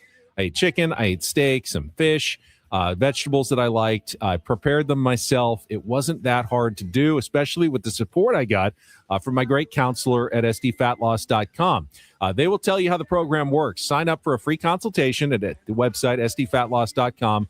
They'll tell you about the program, no shakes, no bars, and no GLP-1 injections, which, even if they do work, you are stuck doing those weekly for years and years and years, or the weight is almost certainly going to come back on. This is a program that you do once, and you can keep the weight off, maintain your weight loss like I have for the past 3 years. If that sounds good, give it a try today and sign up. Get $200 off during the spring special so you can be a new you in time for summer in July and August. Check it out today, sdfatloss.com. That's sdfatloss.com. Results may vary.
Hey, player, this is all yours. This room with this view. This speakeasy with this cocktail. Hey, could you make that too? The spa with this. Ah. And this pool on this roof. This is all for you. The all-new Hamul Casino Resort, now open.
Don't Do This, brought to you by Dixie Line Lumber and Home Centers, helping San Diego homeowners and contractors fix it, build it, and enjoy it. So I didn't even know this was a thing anymore. So I was surprised to read this story. Detroit Mercy, NCAA Division I basketball team, is facing a postseason ban next season because the program did not meet the NCAA's academic standards. Their APR progress rate fell short. I haven't heard of this in a few years. I just kind of assumed with all the NIL and hiring of, pro basketball players to come in and play a year. That you don't think grades exist just anymore? At this point, it's like, we can't enforce anything else. Why? We can still enforce academic. Like, if you don't get good enough grades, your whole program goes on probation now. I guess it is still true. Detroit Mercy was one win away from the NCAA tournament last year in the finals of the Horizon tournament. They have made it in recent years as well. Their AD said what kind of I was thinking. Well, with all the NIL, I think we need to change our formula a little bit. These guys who come in for 1 year and don't go to the classes that they're supposed to go to. They bring down our entire program. It must be very difficult. I mean, I know it's very difficult for college basketball coaches right now to navigate the portal, now the professional ranks, trying to recruit from all around the world. But now you have to make sure that 23-year-old guy from Croatia or the 22-year-old guy from Germany that's coming in to play for you attends all of their classes and gets good enough grades. Yep. And you got to make sure the tutor's on top of them for turning in their assignments, because if you don't, your entire program may end up banned from the NCAA tournament at this point. It's wild. It seems incredibly silly that we're going to go pretty much full professional in college basketball. Full pros. Pay the players. Agents. Bring in pro players to play. But we're still going to make you act like you're college students this entire time. It's a bit of a sham. I will give you that. I'd rather make them do like community service. 100%. Do clinics for kids or something at this point. Who cares if they're going to class? They're making some of the millions of dollars at this point. And they're pros. They have to sit in their Econ 101 class like all the other freshman schlubs at Duke. Even though I'm making $2.7 million this year to play basketball, it's kind of silly at this point. Yeah, it is. It's a bit of a farce, no question. I got tagged in this yesterday, and I was like, oh, why are they tagging me in this? I don't, follow hockey very much. But once I got into it a little bit, I went, oh my gosh, this is one of the crazier press conferences you'll ever see, Ben. The Toronto Blue Jays have hired John Chayka as their new general manager. Now, John was suspended from the NHL for the remainder of the 21 season. Conduct detrimental to the league and game. He had breached his obligation to the club. He pursued other opportunities with other clubs while he was still under contract with the Arizona Coyotes. Then terminated his contract with 3 years remaining. Real quick, you said the Blue Jays. You meant the I'm sorry, the Maple Leafs. We're talking hockey. Did I say Blue Jays? Yeah, you said Blue Jays. I was thinking baseball for a second. My bad. Now we're the Maple Toronto Maple Leafs. He was revealed to have hosted a private scouting combine. All of these huge violations. They lost a couple of picks. So the reputation in the NHL is not a good one for John Chayka. Well, the Maple Leafs hired him anyway. And yesterday, a reporter named Steve Simmons fired off this question to the owner, Keith Pelly, in front of John Chayka at this press conference. Steve Simmons, Toronto Sun, for Keith. You talk about the due diligence that you did on John prior to hiring him and now hiring him. In the past, say 3 to 4 days, I have been in contact with about 20 people who work in the National Hockey League, many of whom are prominent names that we would all know. And of the 20 people I spoke to, one was supportive of John's hiring and the other 19 thought it was a sham, to be perfectly honest. Words were used like con artist, liar, salesman. How did you come to a different conclusion that I was able to come to in a very short time? I must have talked to different people. That's it? Because I'm telling you, the hockey world today is astounded by this announcement. Okay. Wow. And your response to that? Is we've conducted due diligence, and it was deep due diligence. It was a thorough process, and I'm quite happy with where we've landed. One of the tougher questions, Joel. Yeah, I mean, pretty great. And it's possible that what he said is true. Like, the people I talked to had a different opinion than the people you talked to. That is possible. That's feasible. That is a gnarly question. Gnarly. It's great. But legit. I mean, legit. I mean, if you talk to those people and everyone said this is 19 of 20. This is a bad idea. 19 of 20 said anyway. This is absurd and it's ridiculous and it makes no sense. That was really good. We could all learn a lesson. I must have Steve talked Simmons. to different people. Yeah, I must have talked to different people. What do you even answer? He gave the smile and a nice Canadian answer. He did not rip him, which is good. Good for him too on that side of it. For sure. Like that's all you can say at that point. Yep. But an interesting story. Very interesting. All right, finally a little do this. DD mega doo-doo. The tributes to John Sterling, longtime Yankees radio announcer who passed away Monday morning, were pretty sweet around Major League Baseball, including many broadcasters using John's signature home run call, including his longtime partner, Michael Kay, who continues to call Yankees games, breaking it out, the full Monty for an Aaron Judge home run in yesterday's win over the Baltimore Orioles. And the pitch. High drive, right center field, going back to Veras. It is high, it is far, it is gone. Aaron Judge, a Judgian blast. Here comes the Judge. Perfect. That's exactly how John Sterling used to call Aaron Judge home runs. But that one made, of course, a ton of sense, but it wasn't limited to just New York. We heard other tributes from around the league. In case you missed it during our Padres Wrap-Up, even Jesse Agler got into the act in the first inning on Jackson Merrill's homer. McDonald will kick and deliver. The left-hand batter swings at the first pitch, sends it in the air to center field. It is high, it is deep, it is gone. Jackson Merrill, a home run in the top of the first inning, and the Padres take a 1-0 lead. A Jacksonian blast here at Oracle Park. Judgian, Jacksonian. Love it. Of course, the home run call wasn't John's only signature. Some think that his end-of-game calls were even more significant, and that was one we heard, including from Rick Riz, the Mariners broadcaster, as they closed out a narrow 5-4 win yesterday. And the big right-handers, 1-2 to Baldwin, swinging a ground ball to Young at second. He's got it to throw to first, and it's over. The Mariners win. The Mariners win. The Mariners win. Fantastic. You got to warble the voice to make it. It's fantastic. I loved Don Orsillo's stories last night on the broadcast too about how tight he was with John Sterling and how John always made time for him. Took him under his wing. If you missed it, Don said that when he was first starting out, broadcasting was single A New York Penn League, so they would ride buses all around the little towns of New York, and he would have his Sony Walkman radio.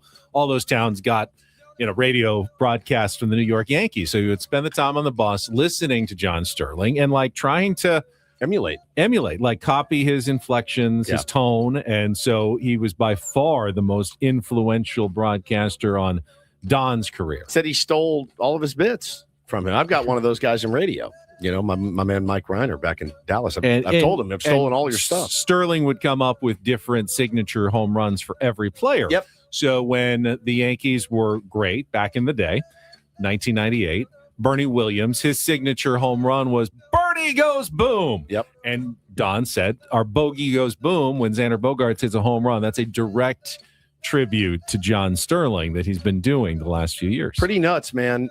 They were talking about it too. Jesse was. He called every single hit that Derek Jeter ever had. He never missed a day. Wow. Every hit in his career. It's over 3,000. Saw them all. Mariano Rivera. He saw every save from Mariano Rivera. He never missed a day. Crazy. I was almost called in sick today.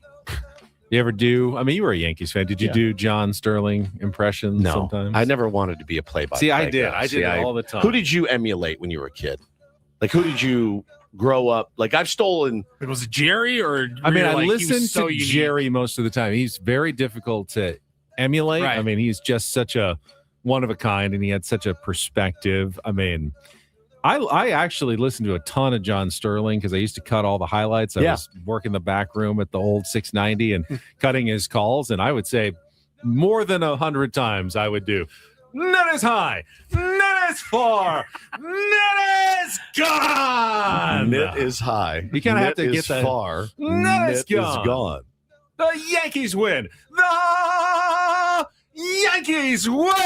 It's good warbling. You get a warble on those. Yeah. God, when I was a kid growing up, we had in Seattle, they had Dave Niehaus was like from legend. the beginning in the 70s, game one until he passed away pretty much. He called just about every single game.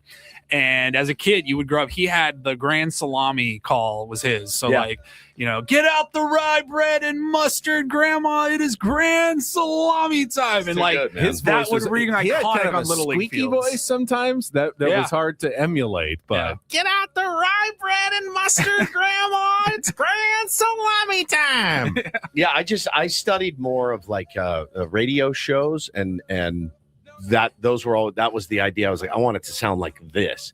Never really a particular person or play-by-play guy. I grew up listening to, a ton of really good guys, but Josh Lewin towards the end of my time in Dallas was one of my favorites, and he's still around calling games.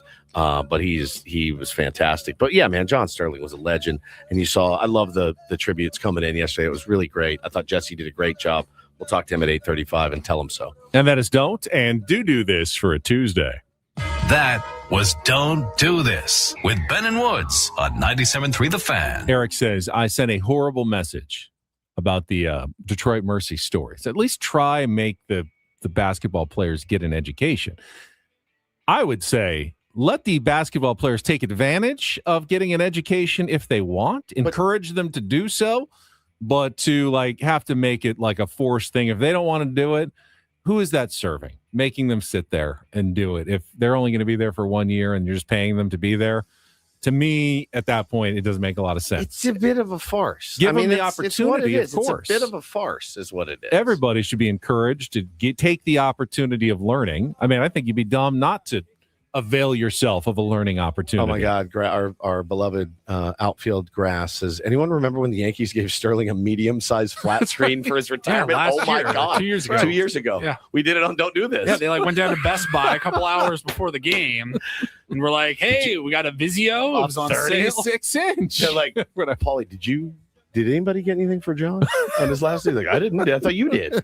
Get your ass down to Circuit They're like, City. I thought we had dude. this whole meeting. We had this beautiful display of these. Forgot about that. All these man. priceless artifacts that we wanted to gift him. He's like, for his time served. How do I get this into my car? It's so Was good. that like $283? Don't worry, yeah, it's better than anything we'll get for retiring in this job. I tell you that right now. I'm not going to sneeze at it. Hey, John, this is a smart TV. Yeah, this is a smart TV. Yeah, 36 inches. It's incredible. I love it. All right, when we come back, we still have our baseball reach around, MLB reach around for all the rest of Major League Baseball. And then 1 hour from now, we will be talking to Jesse Agler on an Incorporator Tuesday with Ben and Woods on San Diego's #1 sports station, 97.3 The Fan.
He just here. I'll show you a little. Just a little. Please just a don't. little bit.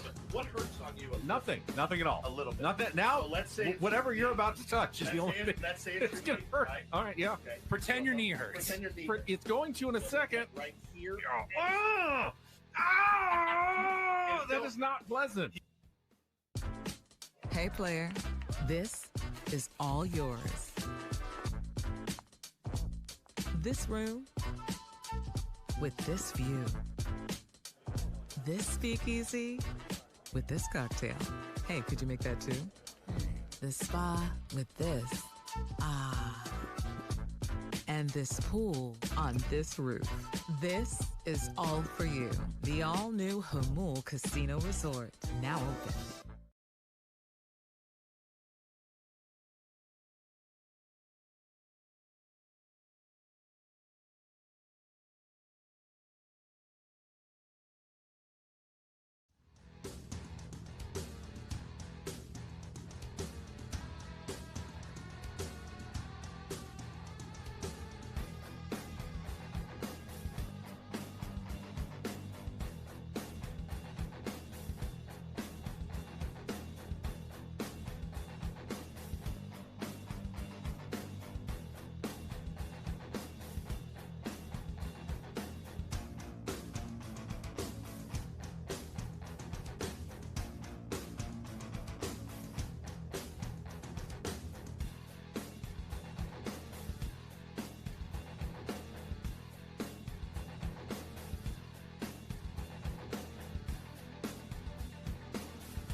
This hour of Ben Woods brought to you by David P. Shapiro, criminal defense attorneys, helping good people regain control of their future when charged with a crime since 2010.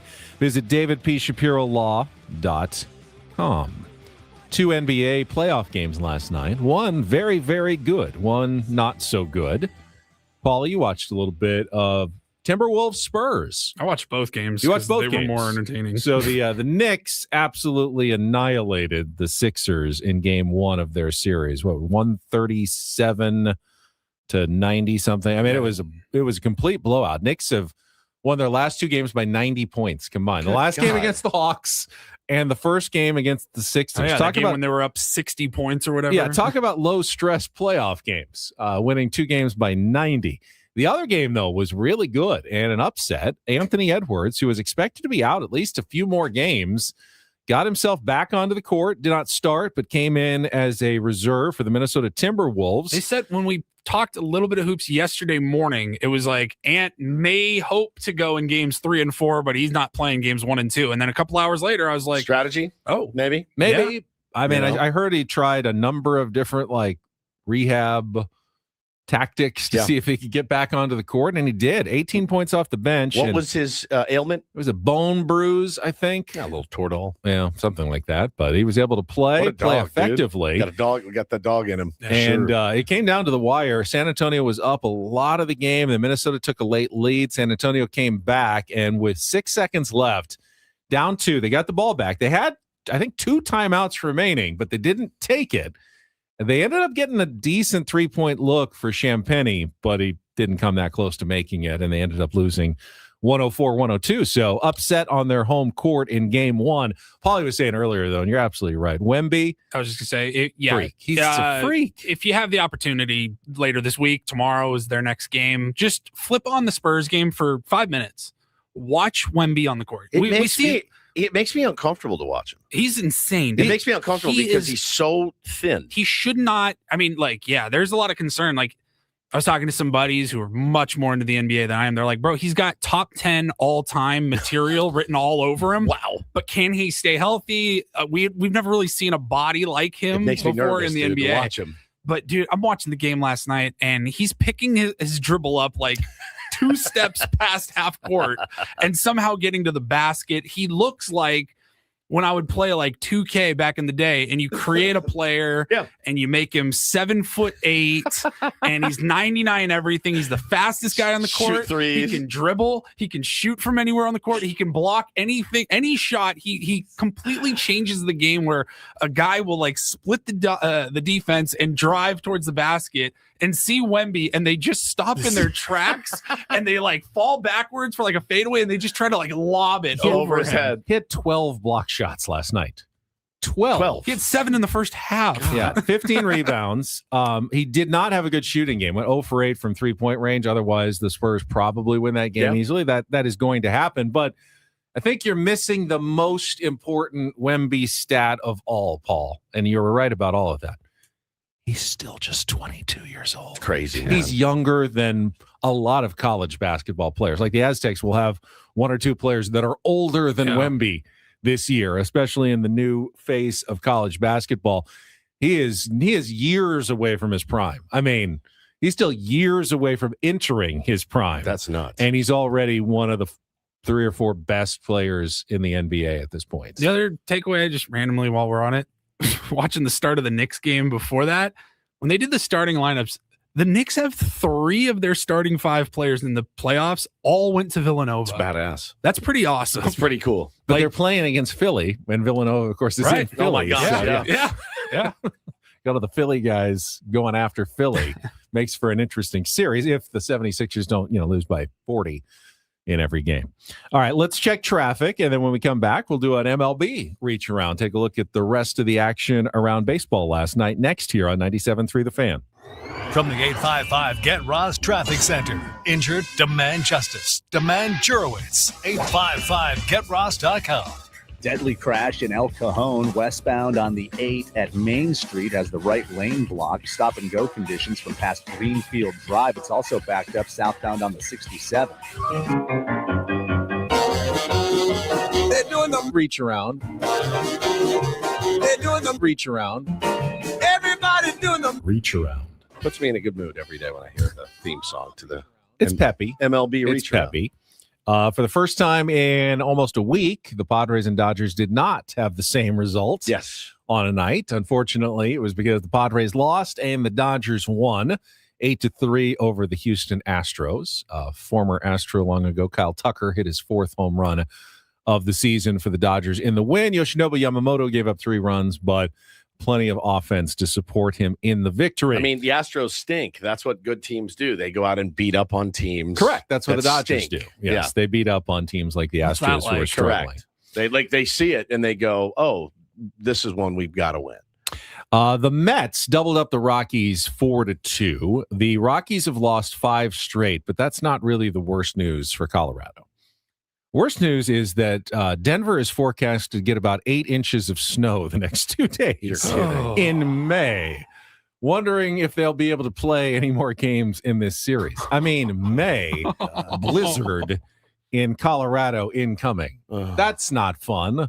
You feel like, hey, we got through April. Yeah, we got through April. We did it. We're okay. 8 inches. No, they say it could be actually the biggest snowstorm of the season. I feel like I did see them like multiple times already in April. I saw like, call it 10 in the morning or something. You'd see an Instagram post. They're supposed to play a baseball game here tonight. And they know how to do it. Yeah. But I don't know. This one they say is going to be pretty big, especially this late in the year in Denver. So the Rockies may be stuck on that losing streak for at least a couple of days if that storm does hit in the Rocky Mountains. The Cardinals remain, I think, the biggest surprise in baseball so far this season.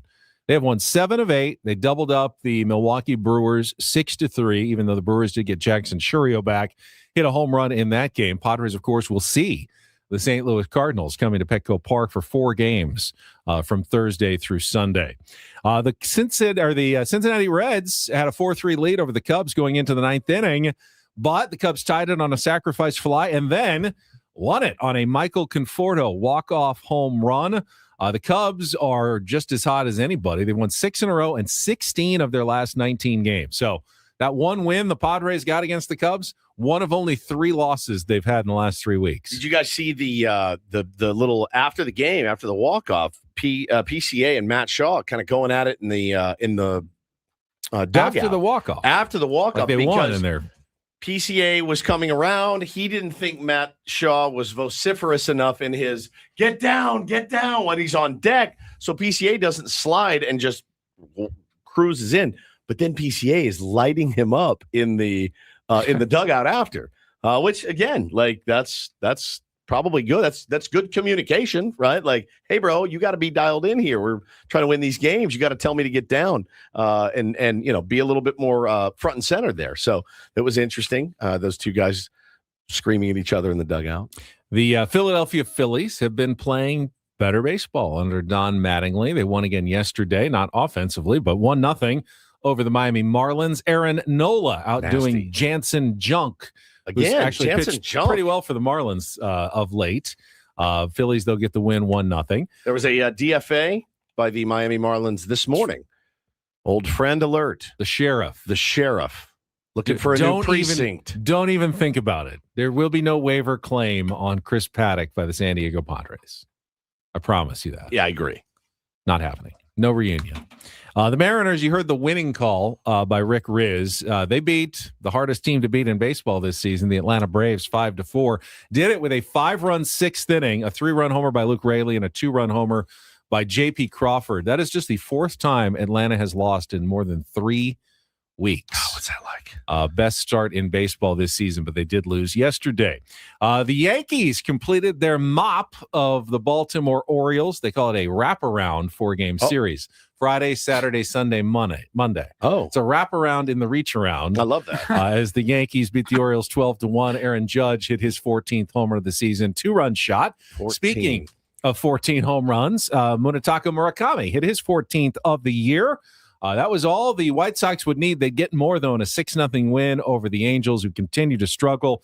Davis Martin shut them down, 7 shutout innings, 10 strikeouts, only 5 hits for the White Sox starter.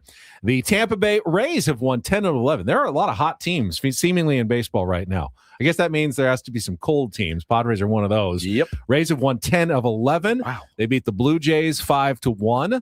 The Kansas City Royals won their 4th in a row. They beat the Guardians 6-2.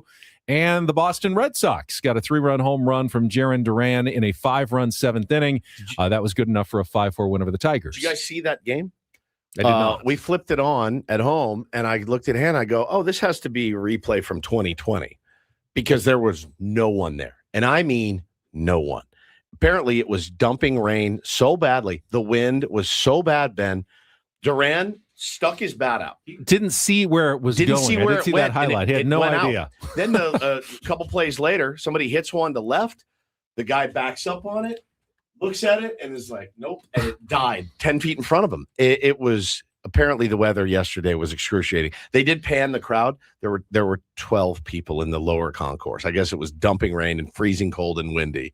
12. You rarely see that in baseball. I do that sometimes in golf where you hit a tee shot and it's No like, idea. I have no idea where It's that the went. worst Never feeling saw on it. the Did anyone planet. see Anybody see it? Like, am I going left? Am I going No right? idea. Is it down the middle? I did not see that ball at all, but it rarely happens in baseball. But sometimes you have a guy who thinks he fouled it off and it's like, wait, that's fair. You better run. I just hit a 3-run home run. The elements had a lot to do with it as well, but that's got to be a weird feeling. All right, and there is your reach around for Tuesday morning. Full slate of games scheduled in Major League Baseball and a Tuesday. Although it was a pretty busy Monday around Major League Baseball as well. All guests on Ben Woods, including Jesse Agler, in our next hour appear to you on the SDCCU fan hotline. It's not big bank banking. It is better. We will come back. We also have Take on Woods, as well as Jesse Agler in our 3rd hour of the program. Lots to get to. More Padres talk on the way as well as we figure out what change do you want to see today. I mean, there's got to be some sort of change, right? No Something. What do you want to see Craig Stammen mix it up with tonight in San Francisco? All coming up with Ben Woods on San Diego's #1 sports station, 97.3 The Fan.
All right, halfway home on a Tuesday, Ben and Woods, 97.3 The Fan. I would like to have a clip of Jim Morrison screaming, "Wake up," and just play it over and over in the Padres clubhouse. Instead of their walk-up song. Just wake up, wake up, wake up, over and over. Like Guantanamo Bay. Just play it all day long until they're like, all right, enough. We have to win a baseball game tonight. You missed it. Yeah. Just the wake up. You missed it. Woods used a chip this morning. I The did. first of his 10 chips that he gave himself to just rail on the San Diego Just Padres. meltdown. Just a complete crash out. I've been so good about not crashing out this year. So good. Over and over. Just wake up! Yep. Wake up! Wake up! Wouldn't that make you No, want they to go haven't. hit? I mean, you didn't use one the first week, Yeah, which was 'cause it's the first disciplined week. of you because Yeah. it was the first week. After that, you had absolutely no cause to use a chip. Correct. They won 17 of 21 games. They were playing fantastic.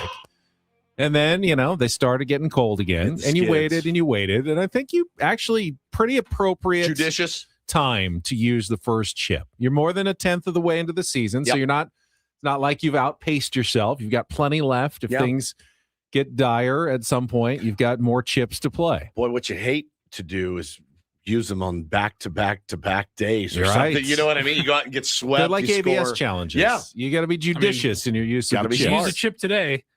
What if they play worse tonight? It's You might very have to. possible. It's very It's Logan possible. Webb. Right. It's very, very possible. Or does that make you go, oh, it's Logan Webb? No, he's actually not having a great year. He's got an ERA in mid-4s. I mean, it's doable. It's absolutely, he's very beatable, as we said earlier on the program. But welcome, man. I'm Woodsy. That's Paulie and Ben Higgins. Now, this is interesting. Benny, you're about to embark on a quest, a spiritual journey out to Bandon Dunes. It is somewhat spiritual. It yes. 100% is. You're heading up to Oregon, the Oregon coast, on Wednesday after the show. I am going tomorrow after the show, late in the day. Okay. And then I will do the show from Eugene, where we land on Thursday. And then I will make the drive to Bandon. You will not see me on Friday or Monday. Okay.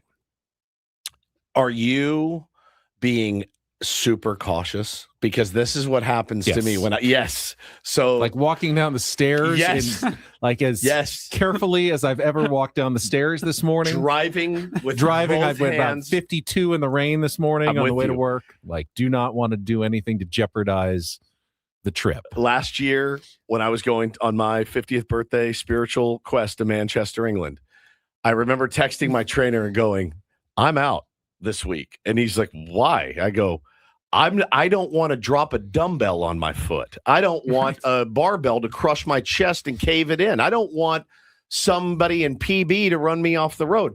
I'm doing my job. I'm going home and I'm sitting on my ass until it's time to get on that plane. And I do that when I have the baseball tournaments, once a year. The protection mode is like, hey, do you want to go do this? No, I do not want to go to the beach. I will get stung by a man of war. Forget it. It's funny because 3 or 4 years ago, my buddy who's going with me to Bandon, Scott, we were going to go on a quick trip up to the LA area, and he fell down his stairs. And was Remember not that, able Paulie? to play. And it just killed him. Just like, he couldn't believe he missed the trip. So I always think about that, especially on the staircase now. Do not fall down the stairs. Do not fall down the stairs. But then when you start 100%. thinking about it, I feel like almost makes you more susceptible to do it. So now I'm spinning myself out over all the little maneuvers. Man, I don't think it spins you. I think it's very smart to be hyper aware of everything going on around you in case, something happens, because you would hate to lose that trip. And I was afraid to check my phone the day before, like, you're going to need to fly home. Somebody's sick or like, I was so terrified. As soon as I got on the plane, I was like, oh, yes. Now, the trip could have gone haywire, could have gone sideways, but just getting on the plane was enough. And just like every year when I go play ball, getting to Arizona, I'm like, okay, made it. I made it. It's going to happen. Safely We're going to get do there it for sure. I'm like a kid in that regard. Every single time I get so excited and I don't want anything to ruin it. So yesterday, of course, was May 4th. May the 4th be with you. Actually fell asleep watching Star Wars. Just felt like, all right, I'll get into the spirit. Oh, you did? Yeah, I didn't make it to the end, but The original the first one, OG? New Hope. So the fourth one. Yes, the fourth, Star Wars 4, As they will first one. as they will remind I know, you. Yes. And I looked at my calendar and I thought, okay, so May 4th, may the 4th be with you. May 5th, that's something, isn't it? What is May 5th? That's some sort of holiday. And I could not remember what May 5th was. I go, May 5th. I know that's something. I just needed to translate it. It's Cinco de Mayo. Yep, Cinco de Mayo. Happy Cinco de Mayo, which, for me is not you need an excuse to eat Mexican food, but I will take one if I've got one to enjoy some sort of Mexican meal at some point today. Now, you know what also? It's Taco Tuesday. It is also Taco Tuesday. Works out. Now, the easy answer is tacos or burritos, which is what I almost always go with, rolled tacos, whatever. But the question I want to ask both of you guys on this Cinco de Mayo, outside of those normal Mexican food taco shop staples, what's the most underrated Mexican food item? Enchiladas. That's a good answer. Enchiladas. People don't order them that I don't often. get them that much, man. And it's very. I'm more likely to get them from like a Mexican restaurant, maybe than a taco shop. Sit down. Correct. Yeah. My aunt used to make these. I mean, it's very, very wide of us, but she used to make these sour cream enchiladas, chicken sour cream enchiladas. Ungodly. Like I'd eat 12 in one sitting. I'm like, with a green sauce or a red sauce? Green sauce. Yeah, that's the good my one with God. the chicken and sour cream. Those are so elite. Paul, you got one? I love enchiladas. Underrated Mexican food dish outside of the big. I usually three. don't wander too far. I know. away from the big You know three. what the you big like. three are always Right. really, really good. So I can't really come up with something. Like I get it's one of 5 items, whether it's breakfast burrito, rolled tacos, or burrito or fish taco. Or I love just a crunchy beef taco. I love just a crunchy that's beef in the big taco. It's three in the big category. I mean, I would say like chili relleno. So I have started. I used to, when I was a kid, like I could not even stand those. I would get a bite. I didn't like the chili. I didn't like the egg batter. Yeah. As I've gotten older, I've seen, it's stuffed with cheese. This thing is delicious. It's fried. It's stuffed with cheese. This is really good. But I think my answer, and if you haven't tried one of these, you should find somewhere that does a really good one. Cantina Milewell in Normal Heights does one. It's called a torta ahogada. Is that a sandwich? It's a sandwich, but it also comes with like it's like a Mexican French dip. Oh, and it comes with this spicy broth, and it's a really good sandwich on really good bread, and usually there's like a carnitas or something inside. And then you dip it in the broth, and you eat it like a French dip. Man. Torta ahogada. I'm so very, hungry right now. very, That sounds very good. Fantastic, Benjamin. Yeah, there's not too much I don't like on that menu, to be honest with you. There's also the seafood side of it as well. 100%. My favorite surprise is the gobernador taco. It's like shrimp and peppers and cheese all grilled up together on a tortilla. A gobernador taco. Those are really good. Yeah, I'm so with that. And now, I mean, I think we all know what's going to happen tonight. I think everybody in town is going to be celebrating Cinco de Mayo after your little segment here. Absolutely. My mother-in-law lives very near the Lourdes in Escondido, and they have the soup, the chicken soup. Now, I've tried Jorge's or Lourdes. Those are the two places. I've tried this, to get soup at other taco shops, and more. It's like that caldo. It's good. Nothing quite matches up with Lourdes though. But that's like it's incredibly highly rated. It's just barely dish, Mexican, but you don't think about it. It tastes like chicken soup, except it's got rice in it and some in more it, onions, and that's about it. But it's really, really good. Oh my God, it is a lifesaver. It's so good. Oh, great. Now I want a burrito. Had a burrito yesterday for lunch. I had to meet a friend for lunch, and I had a burrito yesterday. Falling apart. On the 4th of May, Cuatro de Mayo, you had a burrito. You didn't save yourself. The people that you helped with the suitcase. Oh. They said, we'd love to see you. I haven't seen him yet. You've seen him before I did. I did. And they said, you want to meet for lunch? I said, sure. So we went to taco stand, and I had a shrimp and carne asada burrito. And I left just the butt end because I didn't want to be a pig and eat the whole thing. But I stared at it as I was leaving and thought about popping it into my mouth. I'm not going to disparage Taco Stand. Taco Stand's great, especially when for out of town. Yeah, it's like you want to take them there. They moved to North Carolina. I'm probably not going to go on my own and stand in a line for tacos when there's so many good places in San Diego. It was dead. There was no one there. That's good. It was noon, straight up noon. Yeah. And when they said noon, I went, oh my God, we're going to be there an hour and a half. I walked in. Maybe it's because it was the 4th of May and everyone was thinking, I'm going tomorrow, so I'll wait today. Yeah. I think maybe tonight, get some enchiladas. Sounds good. Sounds good. Sounds really An old good. school cheese crisp. Cheese crisp. It's basically a fried quesadilla that's open faced. It's like a little Mexican pizza thing too. Yeah. So I just love one of those. Oh, I like a tostada too. A lot with beans and lettuce. It's I've very never messy, loved the tostada. but I love too much a tostada. lettuce. Too much lettuce. I like the usually lettuce for me. I like the lettuce. My yeah, that's definitely going to happen tonight. Ooh, maybe I will get a tostada tonight. I think the beans spread on there, the cheese, I vomited. Now, what about the big shell taco salad one? Love It's it. like the Can big eat it. bowl I taco. vomited Those are pretty good. from a quesadilla. Really? Yeah. That's what you eat after you've been sick. It's like the most benign. I got sick from flour, a greasy ass. It tortilla, was a and greasy ass quesadilla, and I will got sick. say that taco shops sometimes put too much cheese in the quesadilla. Agreed. And I know Yeah. people will complain like, where's the cheese? But I think a good quesadilla is not overly cheesy. It really has to have a good flour tortilla. Gets greasy. And just enough cheese to give that flavor. It's but all- it's really about the tortilla more than it is about the cheese. It's literally all my 5-year-old eats. It's the only thing on the planet he'll eat. Fruit and quesadillas is what he makes his living on. It's the funniest thing you've ever seen. We went to a really nice steakhouse. He got a quesadilla. They had to make it special for him. I think they had to go out and buy tortillas. Yeah, I'm not kidding. It's a nice establishment. Very All right, nice we gotta establishment. We're going to satisfy this 4-year-old, 5-year-old, yeah. 5-year-old. Go and buy a tortilla so Yep. we can make him a quesadilla. That's exactly right. The C's part for that kid. All right.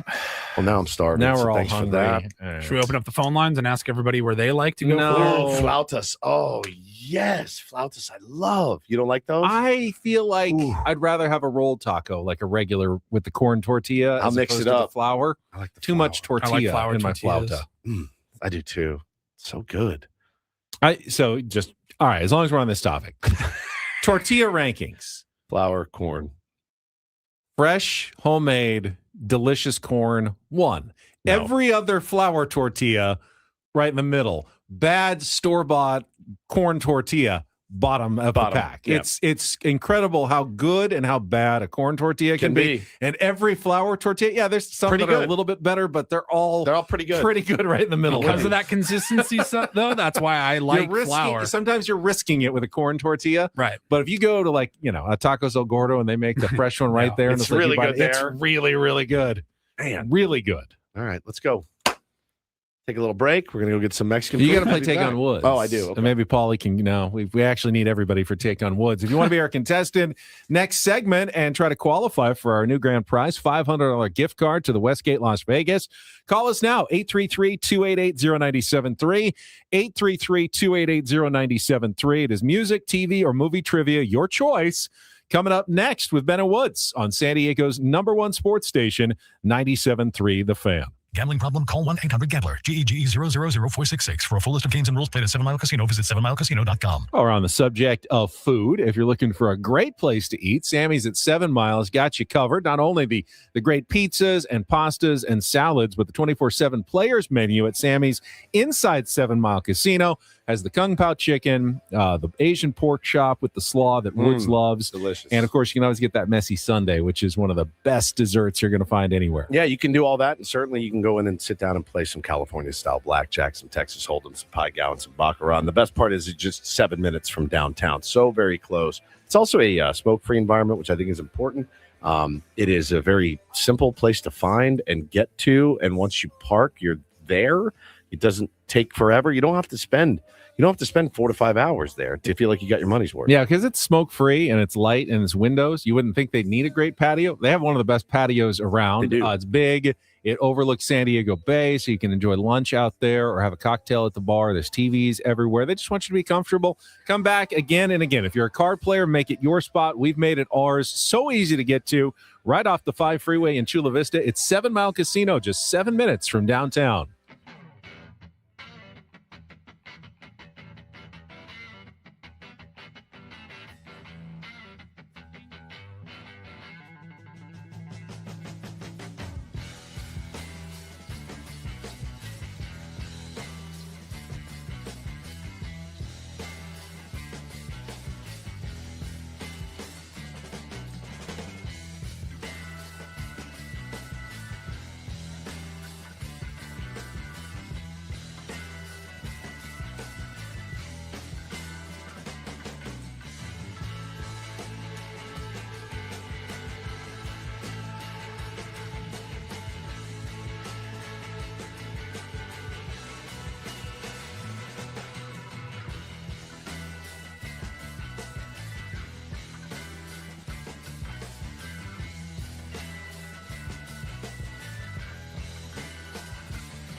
Hey, player, this is all yours. This room with this view. This speakeasy with this cocktail. Hey, could you make that too? This spa with this. Ah. And this pool on this roof. This is all for you. The all-new Hamul Casino Resort, now open.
GL Pools, the swimming pool experts trusted by thousands of San Diegans since 2006. Baseball season is back, so is swim season.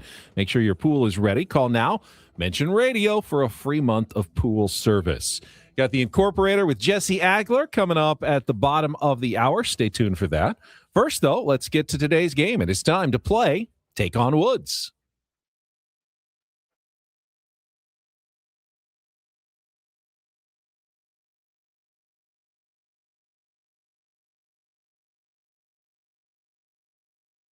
Take on Woods brought to you by Bay Alarm, security and fire alarms for every business. We got you. And let's go to line 6. Is this Jorge? Yes, it is. Jorge, would you like to play Take on Woods? Oh, absolutely. All right, let's do this. 5 questions of trivia, UV Woods. If you beat or tie Woods, we'll put you into the grand prize drawing. You could be the first for this month's grand prize, a $500 gift card to the Westgate Las Vegas, home of legendary Vegas fun, now offering the breakaway from fees package, including a $75 daily dining credit, 2-day spa passes, daily cabaret tickets, complimentary valet parking, and $0 resort fees, starting at $89 a night. Book now at westgatelasvegas.com. All right, here are your category choices. We've still got music, all 2-second songs. That's just mean. Mean lyrics. You'll need to identify the song title and artist. Movies, game time. 5 movies whose titles end in the word game. And our new TV category, funny people. 5 fictionalized television shows about comedians. So, music, that's just mean. Movies, game time, or TV, funny people. What would you like to play, Jorge? Oh, I'm going to avoid the music because that's Woodsy's strong point. Okay. So I'm going to go with the movie. Movies, game time. So we've got 5 movie titles that all end in the word game. You'll have 60 seconds to get as many as you can. If you don't know one, you can pass. We'll come back to it if there's time left on the clock. First questions are 2-second movie clip. You need to identify the movie based on the clip Paulie plays, so listen carefully. Jorge, you ready to play? Yes, sir. Paul, you good to go? I'm All ready. right, let's put 60 seconds on the clock. The movie category today is game time. Jorge, your time begins when Paul plays our clip. Good luck, Jorge. Let's take on Woods. You name me Jesus after Earl Monroe, not Jesus in the Bible? Not Jesus in the Bible, Jesus in North Philadelphia. Pass. Theatergoers in 1992 were shocked by the gender-bending twist in which movie starring Stephen Ray as a member of the Irish Republican Army who forms an unlikely relationship. Oh, jeez. Billy Chappell reflects on his relationship with Jane while retiring the Yankees 27 up and 27 down in his career finale in which 1999 movie? Ooh. For Love of the Game. Correct. Benedict Cumberbatch starred in which 2014 biography of British mathematician and World War II codebreaker Alan Turing? The Imitation Game? Correct. Based on a science fiction classic by Orson Scott Card, which 2013 film centers on Ender Wiggin, a child military genius trained on a space station to defeat an alien threat. Ender's Game? Correct. So let's go back to our 2-second movie clip. We got three. You did not get He Got Game. That was Denzel. Ray Allen. Ray right? Allen, yeah. And then Crying Game was the second one. So 3 is the score. I don't know. Beatable? We'll see what Woods can do here with the same 5 questions. All right. Movies today against Jorge. His score is locked in. All right.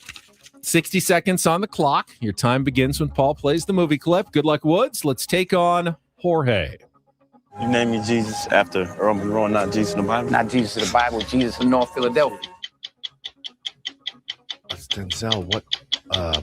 Philadelphia? Incorrect. Theatergoers in 1992 were shocked by the gender-bending twist in which movie starring Stephen Ray as a member. Crying Game. Correct. Billy Chappell reflects on his relationship. For Love of the Game. Correct. Benedict Cumberbatch starred in which 2014 biography of British mathematician and World War II codebreaker Alan Turing? Oh, no. Pass. Based on a science fiction classic by Orson Scott Card, which 2013 film centers on Ender Wiggin, a child military genius trained on a space station to defeat an alien threat.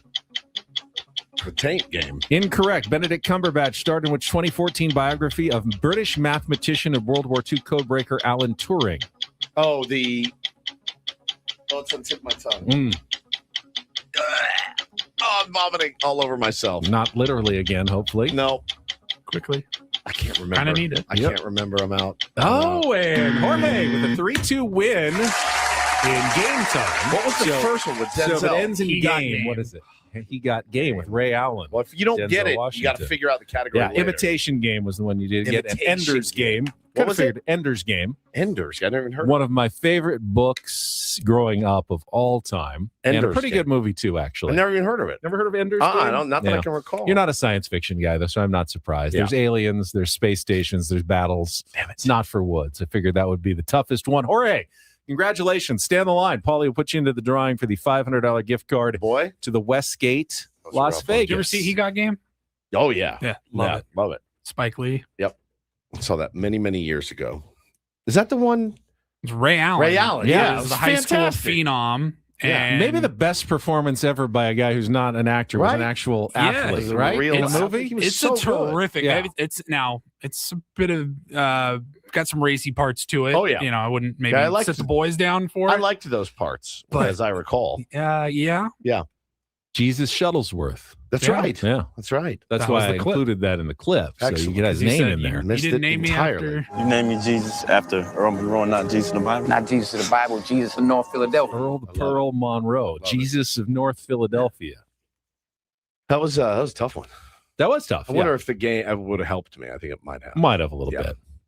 All right, let's do a little early. We can take a timeout. We'll have plenty of time for Jesse Agler, a Tuesday incorporator. We also need Jesse's just calm, measured takes on the San Diego Padres after yesterday's 3-2 loss to the San Francisco Giants. Jesse will join us from the Bay Area coming up next with Ben and Woods, broadcasting live from the Bill House Studios. We know how on San Diego's #1 sports station, 97.3 The Fan.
He just here. I'll show you a little. Just a little. Please don't. Just a little bit. What hurts on you? Nothing at all. A little bit. Nothing. Now, So let's say whatever you're about to touch is the only thing. Let's say It's gonna hurt. Right? All right, yeah. Okay. Pretend your knee hurts. Pretend your knee. It's going to in a second. Right here.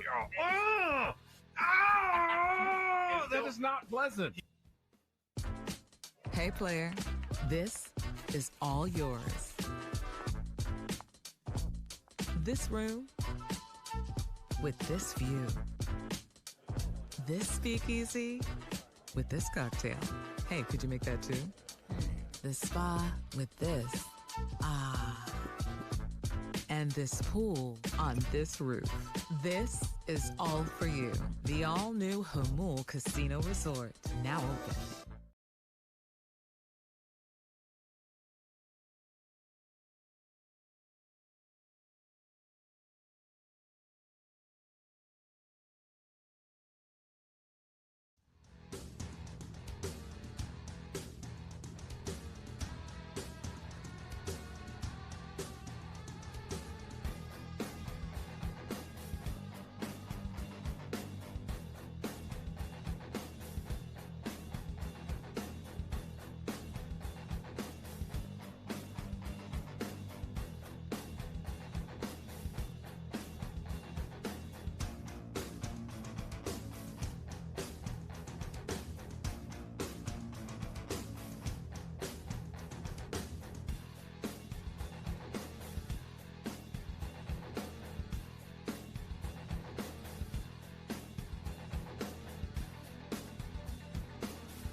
Ben Woods brought to you by David P. Shapiro, criminal defense attorneys helping good people regain control of their future when charged with a crime since 2010. Visit davidpshapirolaw.com. Woods has already used one of his 10 chips on the San Diego Padres. How many games in? We are now 31. 31 games in. What am I on 34 pace for? games in. 34. I'm on pace So- for 5-6 chips. That's this year. it. You That's could not you bad. could end the season with chips in pocket. Can't really spend them though. So No, might as but well I think use that would them. be an incredibly good sign for the San Diego Padres. I think that'd be an if you still had excellent chips sign. at the end of the season. Exactly. You're very. That's dead on. I mean, first of all, you want games to matter enough that you care. Yeah, of course. So you want to still be thinking about using chips in September. Yeah, if they because drop the like games- 17 in a row, what's the reason? Now, do you get that new chips for the playoffs? If they make the playoffs, do you get new chips for the playoffs, or do you have to save them for the playoffs as I well? think all 'Cause bets are off. In every October. loss in the playoffs is chip worthy always, because you're always going to lose your mind. That's exactly right. Jesse doesn't operate that way. Nope. He's got to maintain a bit more of a even keel over 162. He is standing by. Will join us right after a check of traffic here on 97.3 The Fan. From the 855 Get Ross Traffic Center. Injured? Demand justice. Demand Jurowitz. 855GetRoss.com. Chula Vista to San Diego, brake lights northbound on the 805 from H Street to University Avenue. Northbound on the 5, it's slow from Palomar Street to the 94. All right, and joining us right now on our SDCCU fan hotline, it's not Big Bank Banking, it is better, from the Bay Area, San Francisco, California, the voice of the San Diego Padres, Jesse Agler. And first of all, Jesse, just wanted to say very nice tribute to John Sterling on your Jackson Merrill home run call in the first inning last night. It was awesome. No, thanks. Yeah. I think I messed it up a little bit, which I didn't realize until after. Just a little. But yeah. God, you should, Jesse, you should see the glee in his eyes when he goes, you did. He wanted to get that in there. You say it is high, it is far, not it is deep. You said I know what it is. It is deep. It is gone. I know what it is. It's just, one of those things like, here, can I take, this is going to sound like a little bit of a dig. I'll be honest, I wasn't expecting the Padres to hit a home run in the first inning. So it caught me a little bit off guard. First time all season. Don couldn't believe the graphic. Don was like, can you put that graphic up there again? I don't know that I believe that. And Bud's like, no, it's right there. Look, the first home run they've hit in the first inning all season. This is one of those things where it's all about the sentiment, and that's what really counts. Not the accuracy necessarily, but the intent of the tribute was clear and unmistakable. Jesse, do you like the new Ben and Woods bit of just playing audio that embarrasses you every week? Because this was not planned. I mean, we didn't plan that. I wasn't going to bring it up. I own it. Look, hey, when you make a mistake, you own it. And look, it's again, I'm going to stand by thought that counts on this one. Like it would have been better to not screw that up. The funny thing is, like, everybody in the world knows the right thing. I don't know what my brain was doing right there. But it just shows you sort of, as you guys know very well, the nature of live broadcasting. And as I tell our writer friends all the time, hey, I don't got a backspace key. So it's sort of, it happens the way it happens. And I don't know what my brain was trying to do. But just wanted to get a little something in for John. And I was lucky enough to have the opportunity to visit with him, several times over the last few years. And just a peach of a human being. And, I think the thing that I would want to share about him is that, what you heard on the air was literally like what it was like to have a conversation with him. I think most people would think that the whole thing was an act because it was so over the top and it was so theatrical. But like, that's what it was like talking with him 3 hours before the game. Like, he was still that guy. And that was so wonderful to learn. I mean, he was just so, bombastic and loud and theatrical, even when you were talking. And the one that stands out for whatever reason was, I think the first time I met him was like when they came to Petco. It was, 2017, 2018, something like that. And Solarte was playing for the Padres, and he had been with the Yankees previously. And so I'm catching up with John and Susan in their booth in San Diego. And, Solarte comes up because he was a familiar name to them and probably the only familiar name to them on the Padres at that point. And they would, I love that Solarte. What a hitter. It's just so great. And like, just kind of raving about Jan Hervis Solarte. And, it's a fun little memory. And one of the best ever did this. He did it very differently. He did it his way. And it was always kind of neat getting to spend time with him. Talking to our pal Jesse Agler here on Ben and Woods this morning, and in my quest for personal enlightenment, peace, growth, all of it, Jesse, I gave myself 10 crash outs for the season. I call it a chip, and I have not used one to this point until this morning. Last night had me crashing out, and I. We open the show, throw the chip on the table, and say, I'm gonna cash one in today. And I don't know. I mean, we've been going through the offensive woes now for more than it's more than just this season. It's last season, maybe the season before that, even at times. Yeah. But I don't know how you fix it, right? And I my kind of overarching theme was I don't like the killer instinct to go and just feast on a guy from AAA. I don't know what the record is. I mean, I don't know, but it does feel like the Padres can be a really soft landing spot for those guys at times. I feel like that's looking at it through a prism that I don't necessarily think is the most accurate way to look at it. Sort of throwing a blanket, he's up from AAA is not it, I don't think. I mean, the guy yesterday, he made 2 big league starts last year, both of which were really, really good, including a 7-inning outing in San Francisco in which he struck out 10 and didn't allow an earned run. So, it's not, he's some rando from AAA. It's like, he's a guy who knows what he's doing. And, the ground ball guy has been a consistent, problem for the Padres. Yes. And I think teams know that. And, so you're seeing a lot of that. And, I think what I had understood was originally the idea was they were going to use the guy last night in their doubleheader on Thursday in Philadelphia. And they switched it up and they used Hauser, I think, instead in one of those games. And so that meant that they used McDonald last night. And I wonder if that was because they said, you know what, we kind of like McDonald against the Padres, even though he's going to be on like 9 or 10 days rest from his last AAA start. So, I mean, look, like the book is out, right? Like for, whatever reason or reasons, I think teams know that like that sinker slider guy against this collection of Padre hitters is a good matchup for pitchers. So it's not, he's some random from AAA you've never heard of. And, I say this all the time, like just because most of us have never heard of the guy doesn't mean he isn't capable. For sure. Doesn't mean he isn't a good matchup. And like the guy last night, the Giants obviously thought he was a good matchup for the Padres, and it turned out to be the case. Now, it didn't look like it was going to be that kind of game at the beginning, right? Right. Jackson hits a rocket to center field. Casey Schmidt answers back in the first inning. And it was like, we're not going to have one of these usual, Padre Giant Oracle Park games. And then, of course, we ended up having exactly that.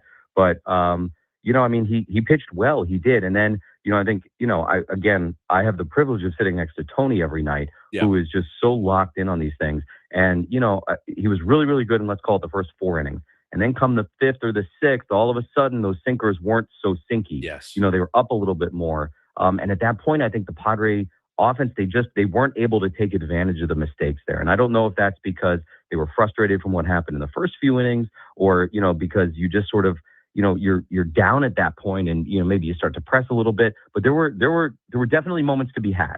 That's true. There were opportunities to be had that they didn't take. And as Craig Stammen said last night, look, at some point they're going to have to figure these kinds of guys out. They are. And they're working on that. And I have confidence that they'll get around on that because, again, they've got too much talent on this team. They've got too many good hitters on this team not to be able to figure this sort of thing out. The other thing I'll throw out there is, if we were all having this conversation this time last year, what is today? May what? Cinco de Mayo. Cinco de Mayo.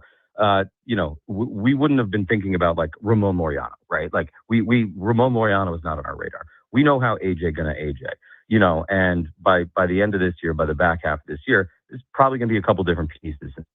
And so, it's just that reminder that not only is there a long way to go, but, there are probably going to be some pretty big changes made, at some point along the way. San Francisco, rough place for Cinco de Mayo. You're just going to get a giant tortilla filled with rice in San Francisco, unfortunately.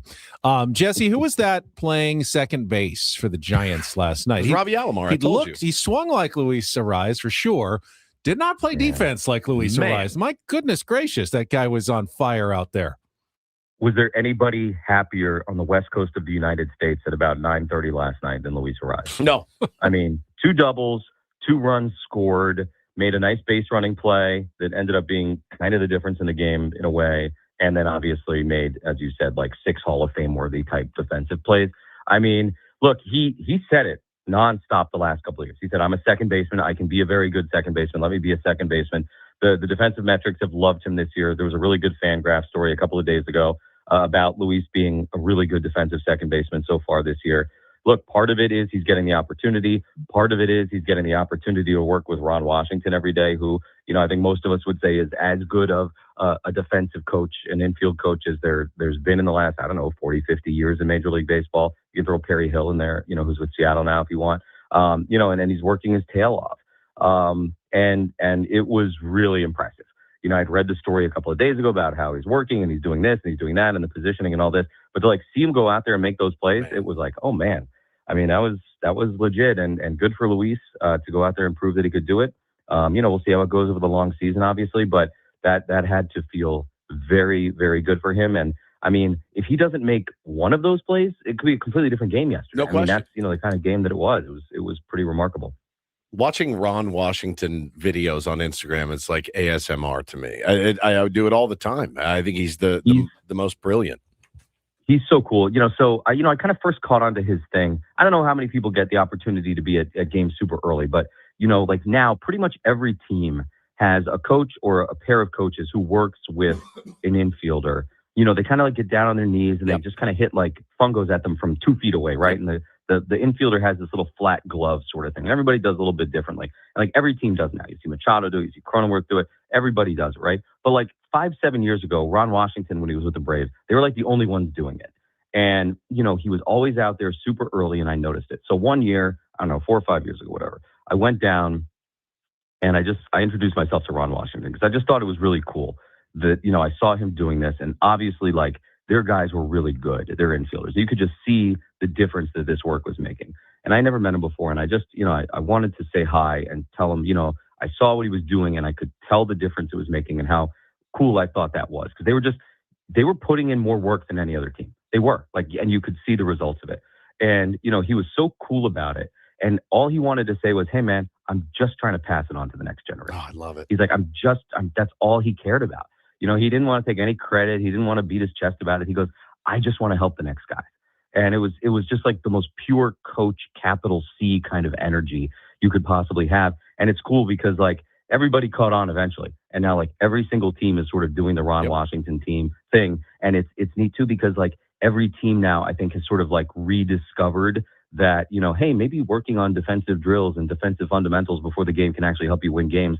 And you see everybody doing that. It's pretty neat. And it's all about Ron Washington doing it. Who's the Ron Washington of hitting, and can we hire him ASAP? Because that's what I would like to see, Jesse, right now. I don't think that actually exists. Because I honestly, man, I go round and round at times on Twitter, less than I used to for sure. But I saw Dave Souza's got to go, and I said, well, all right, Souza goes. Just like V-Mart went, just like Berdar went, you know, and on we go. At some point, it's the responsibility of the guys with the bat in their hand at the end of the day. I do think they get the right information. I do think, they have the right technology. I don't feel like we're in the dark ages here in San Diego with that. Maybe it could improve, certainly, but I don't know. But the offensive futility has taken over my brain right now. And while Ben is trying to figure out what starting pitcher we can trade for, I'm trying to figure out who would be the best guy to add to this lineup, and I just don't know. I mean, you know, look, it's probably a little bit early for that conversation, but again, you know, Preller's going to Preller. Yeah. You know, at some point. I mean, so it's a bit early for that, but, like, he's got something going on in his brain. I guarantee you. You know, and whether he's able to pull the trigger on that now or in a month or in 2 months, we'll see. But, you know, he's going to try and do something big, whether it ends up happening or not. You know, that's always a complicated kind of conversation to have. Here's the thing about the hitting, though, and Tony and I have this conversation a fair amount, is that, you know, putting aside the cliche of it's the hardest thing to do in sports. Right. You know, the pitchers are the ones who have, you know, the great technological advantage, yes. Yeah. Although the hitters are catching up to that. But also, you know, the pitchers control everything, right? The hitters are the reactive ones. So, you know, the hitter is always the one sort of having to wait and see.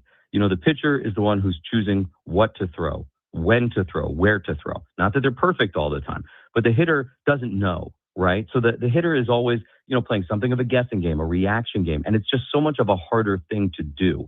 So, you know, it's harder to hit than it is to pitch. So there's always an inherent advantage to the pitcher. And so, you know, especially in today's day and age when the stuff is as filthy as it is and the scouting reports are what they are, I just think it's maybe harder to hit than it's ever been. I mean, that's why you see the strikeout numbers where they are, you know, and so look, now you add an ABS, the strike zone is smaller, so maybe guys get a little bit more passive and the walks are up. I just think there's a lot going on. And then, you know, you get into a slump and things can spiral. And I don't know. I think at some point, you know, these guys are talented enough where things get going. But look, Stammen said after the game last night, you know, it's probably time to do a little bit of a shakeup. You saw the Giants do a big roster shakeup yesterday. I wouldn't be surprised if the Padres do something of a lineup shakeup, you know, sometime in the next day or two. Just kind of for the sake of it, you know, and you do see that sometimes, and we're probably getting close to that point. Jesse, before we get to the incorporator, we mentioned last week our big boss here at Odyssey, Michael, left the company. You're getting a new big boss with the San Diego Padres, finally officially announced. How do you feel about it after the news was released over the weekend?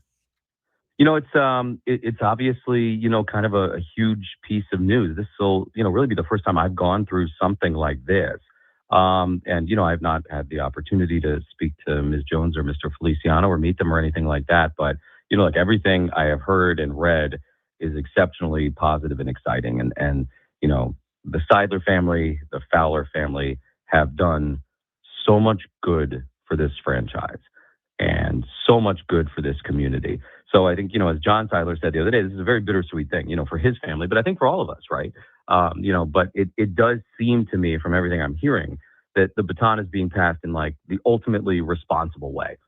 It's being passed to people who have the same sort of priorities in mind that Peter and the Seidlers all did. That they are going to be stewards of a franchise that, means something to this community that really goes beyond just the product on the field. And I think that's part of what's made the Padres so special in San Diego, this last, call it 10 years at this point, that everybody's sort of gotten on board and realized that this goes, just beyond baseball, and that the Padres, we've sort of seen them become, as I like to say, the center of the culture in San Diego, and that, the team means so much to so many people in so many ways. And I really do get the sense that the new ownership group, gets that. And I think that's a big part of why, they seem to be as excited as they are to step in. And I'm really obviously looking forward to meeting them and kind of getting to work with them and seeing where this thing can go. Obviously, assuming everything goes through with MLB, I don't see why it wouldn't. And we'll kind of see where it all goes. But yeah, not much else I can say, obviously, other than that. But, it seems like their priorities are in line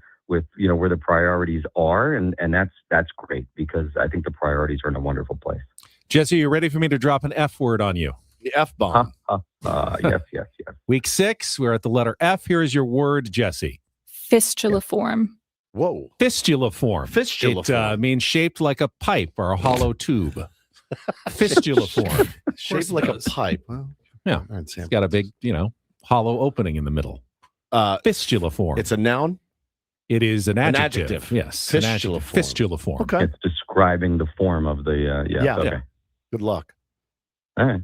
All right. Fistuliform. Thank you, Jesse. Have a good Thank you, broadcast. buddy. Talk to you next Tuesday. Appreciate you. Thank you, guys. Jesse Agler on our SDCCU fan hotline, voice of the Padres Mr. every Levity. Tuesday morning. Mr. Levity. I think people Feel feel better? a little bit better, as they always do. I don't. When we talk to Jesse. Wood's still playing his chip. Doesn't feel that much better. Paulie's got some Reindl Report headlines coming up next, including a new foreign transfer player for the Aztecs. All coming up on San Diego's #1 sports station, 97.3 The Fan.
Final hour of Ben and Woods. Thanks again to Jesse Agler, joined us just a minute ago. He said he expects maybe some sort of changes, lineup changes, roster changes we could see today. Certainly, we expect Yuki Matsui to be activated, and my guess would be Kyle Hart's going to be optioned down to AAA.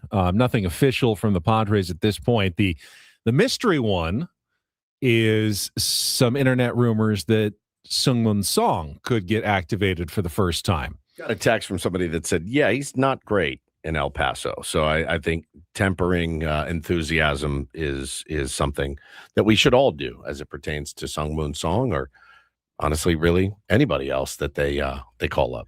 Yeah, I if you're thinking that Seung-Moon Song is going to immediately come in and turn around the entire team's offense, I think that's foolish. Yeah, I mean, I don't think that he needs. Does he need to do that much to upgrade a little bit offensively near the bottom of the lineup? Not really. Not really. Right now, I mean, everyone's struggling. You just get a few hits.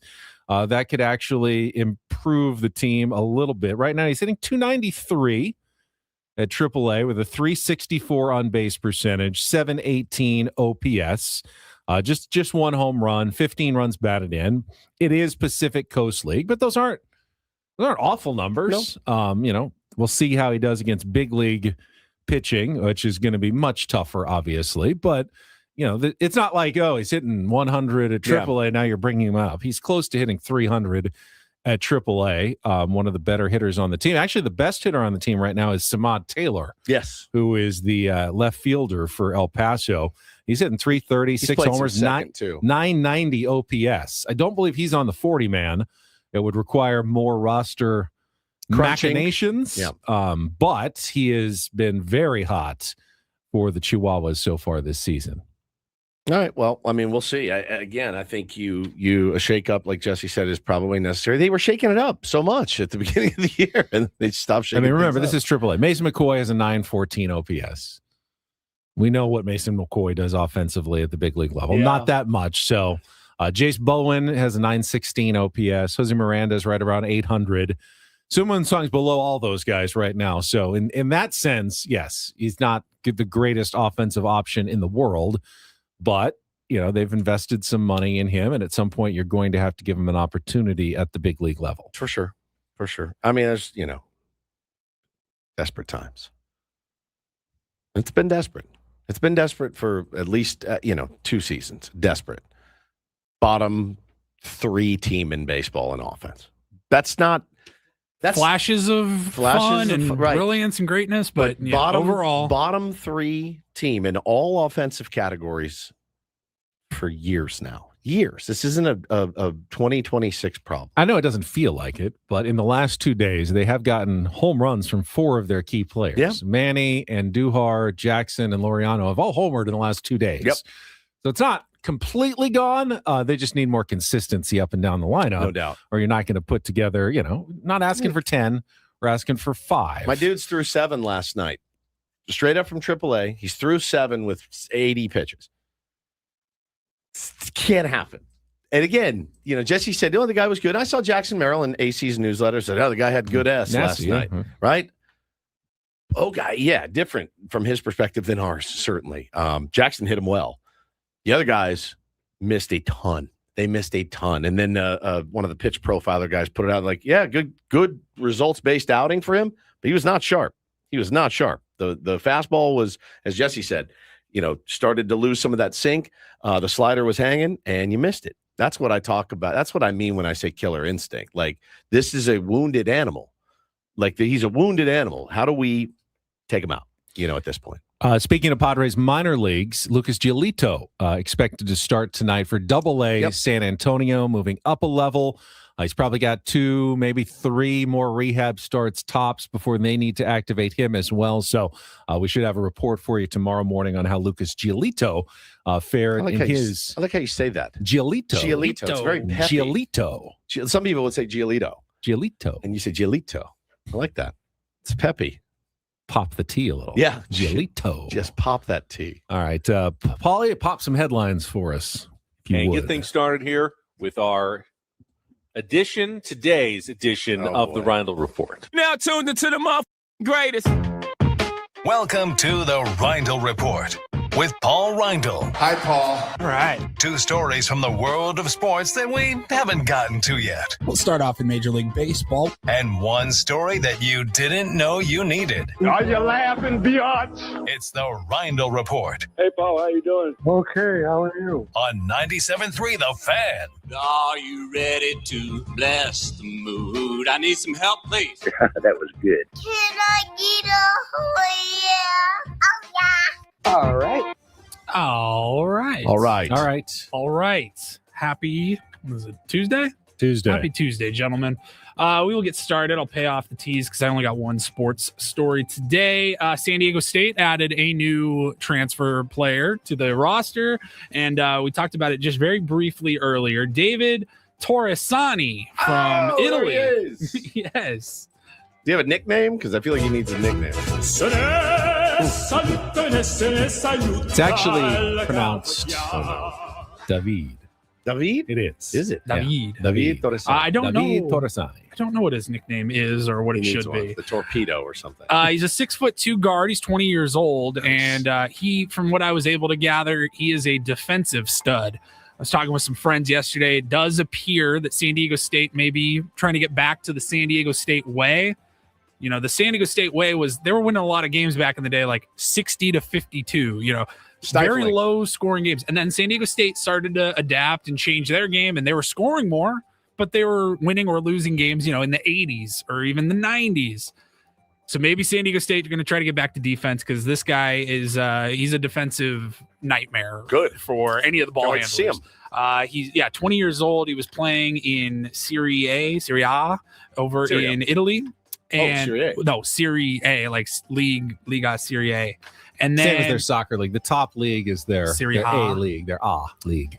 what did I see here? Yeah, he shoots 44% from the floor, 38 from 3. Not a huge score, but No, he's he's not also a big offensive guy. He's only 21. He's playing against mostly like 30-year-olds in Like this professional grown men. league. Yes. Coming off the bench, and he's considered one of the top like young players in Italy. Still a little raw. Apparently, according to Mark Ziegler, he even considered coming out for the NBA draft last year, but decided to stay another year in Europe, and now he's going to cash in with some NIL money at San Diego State.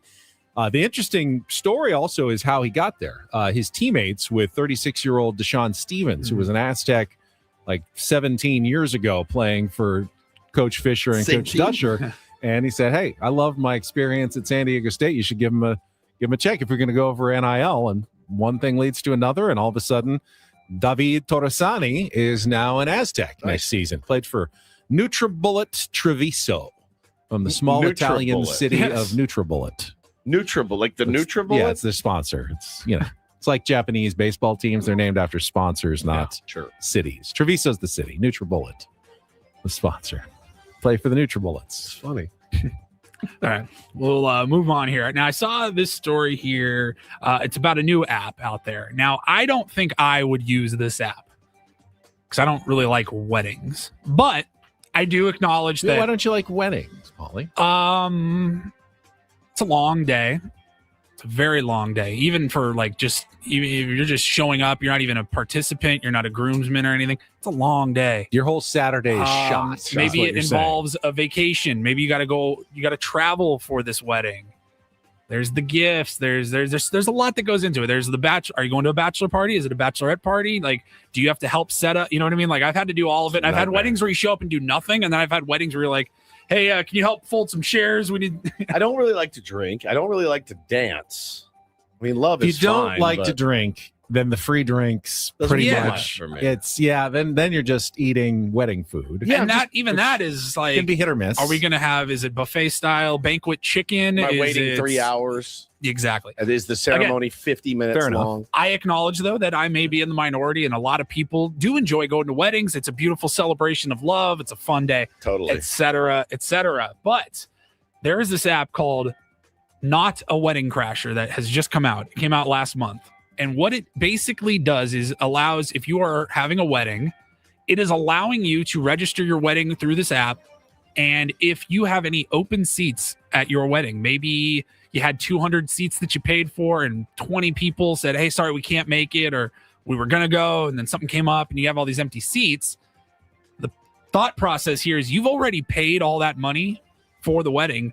You can sell tickets to your wedding essentially to complete strangers. They can go on and be like, oh, there's a wedding up in Laguna Beach next weekend. You want to go? And you can buy, whoever's hosting the wedding can set whatever price they want. $50, $500, it doesn't matter. You get the meal, you get the drinks, you get the party, you get the music. There's maybe for less than if you had gone out on your own to like a fancy dinner. You just get to pay for it and go to a wedding instead. It said for the couples, it provides a way to fill last-minute cancellations or otherwise untaken seats. And with hoping strangers that you don't know that are coming to your wedding. I mean, why not? Okay, how about this? Why not just charge people to come? Well, you are essentially charge everyone. Charge your own friends everyone. and family. Yeah, Let's you're go. selling tickets. I've heard some people say that maybe we should normalize that. I mean, I think that's ridiculous. Isn't the gift essentially the charge to attend the wedding? Right. Especially if you're making people travel, they got to get a hotel. My gift is the way out of the wedding. That's how I told you, my best friend's daughter is getting married. You're giving them Kansas. a double win then. I'm like, whatever. He's like, hey, will you come? He actually wanted me to come sing a song because I sang at his wedding and played guitar at their first dance. And I go, bro, I can't sing anymore. The seals and radio has ruined my voice. I cannot sing. And he's like, I don't believe you. I'm like, I swear to God. All right, well, will you come anyway? It's in June in Wichita. No, but I'm going to send you a $500 gift to get out of it. So it's literally, this app is like buying a ticket to a concert or a sporting event where you can just go on and there's a couple seats like left. SeatGeek or something like for the a wedding. pick. Exactly. Do they tell you like what they'll be serving at the meal and stuff? If I'm buying a ticket, I want to know that, I'm getting a pretty good meal out of it. Like is Bobby Cressy's band playing? We've got, I'm sure they put all the details on there. Top shelf level, alcohol, or is it beer just, and wine only? well and beer and wine only? Right. I want to know some of these details before I'm buying a ticket to a and wedding. also, if you are a little nervous, if you're having the wedding and you're setting up this app, you do know that there is a verification process. It says they're going to be using a third party that uses IDs and biometric scans. All that information gets sent to the couple that's hosting the wedding. They can decide if they want to go through and invite this total stranger and try to recoup some of their costs. Again, I don't think it'd be for me, but I suppose I can understand if somebody was like, screw it. There's 300 people invited. We only really know like 75 of them anyways. That's true. You know what I mean? I'm You're just thinking, you sit down at the table and there's people you don't know, and you go, "Oh, are you with the bride's side or the groom's side?" No, I just bought a ticket. I bought a ticket. I wanted to see this. Don't know either of them. I wanted to see these two crazy kids tie the knot today and get this chicken, this chicken and this rice. Is it not one of for me, one of my favorite parts of Twitter is seeing Bobby Cressy's wedding food when he plays a wedding. It's the and best. he always shows you the meal. Yeah. That they serve the band at the wedding. Wedding chicken, wedding roast or wedding whatever. pot roast, Yeah. wedding whatever, It's every incredible. single time. That kills me every time. Corporate chicken, if he plays a corporate gig. So the app came out a month ago. They've got over 300 potential guests have already signed up looking to crash some weddings, and there's 10 participating weddings already on there. I was trying to see if they had has anyone actually done it yet, or is it all still in the planning process? Because I was curious how much they charged. But I'm looking, this story came from some radio station's website, KJZZ, Jazz. K what? KJZZ. KJZZ. I don't even know where that's from. Those are your call letters? Yeah, I'm sure they're a jazz station. KJZZ. Get your mind out of the gutter. They don't...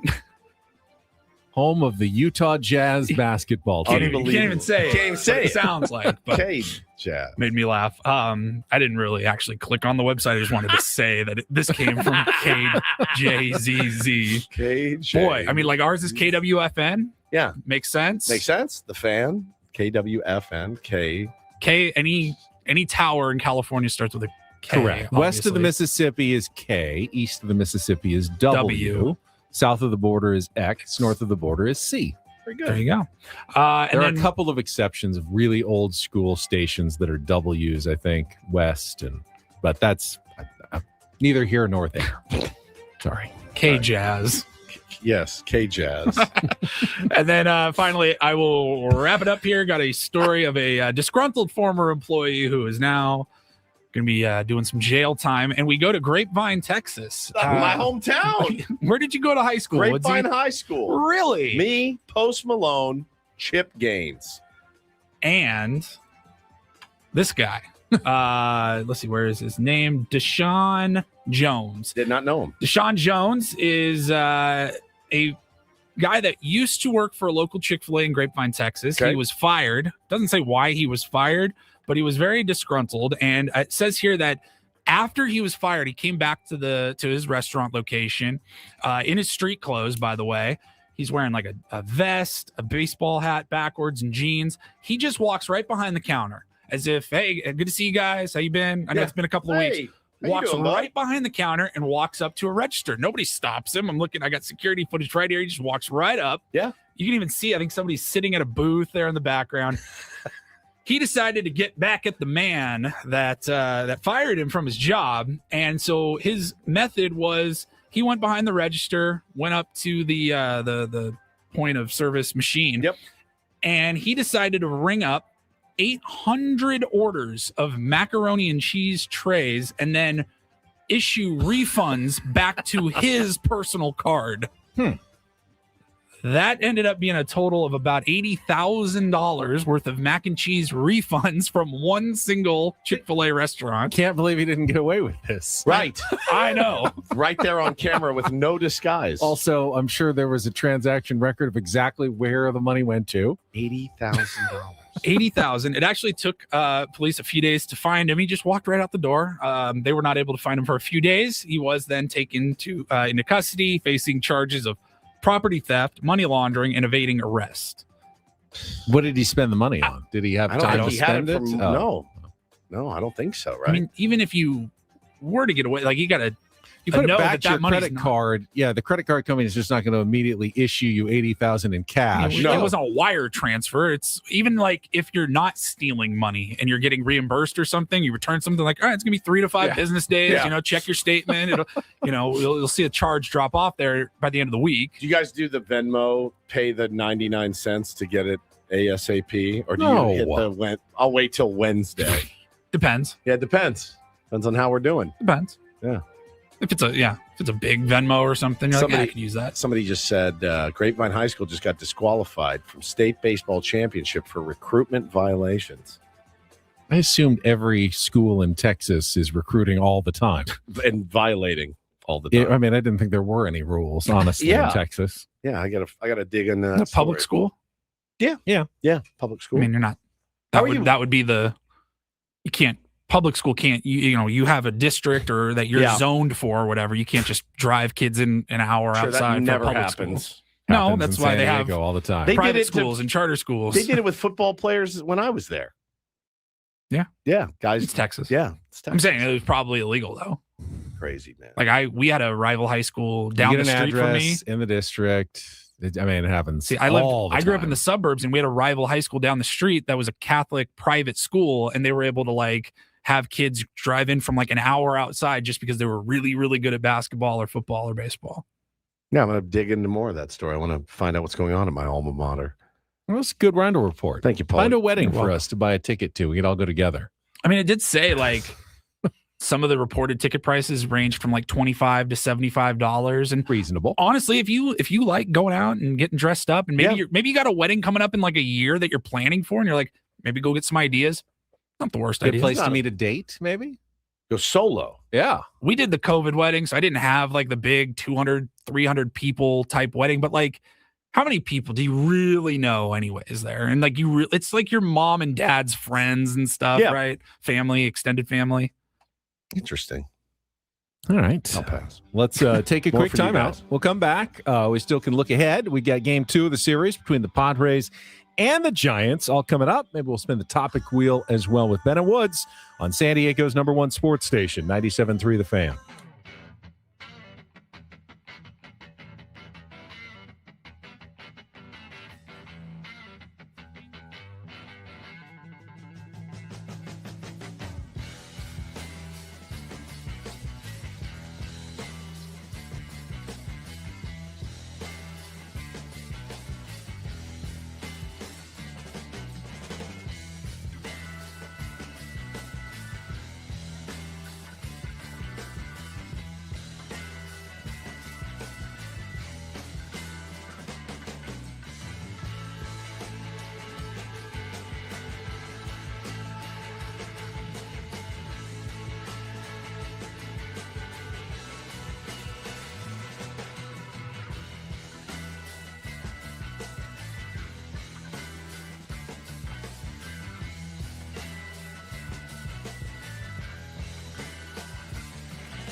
Hey, player, this is all yours.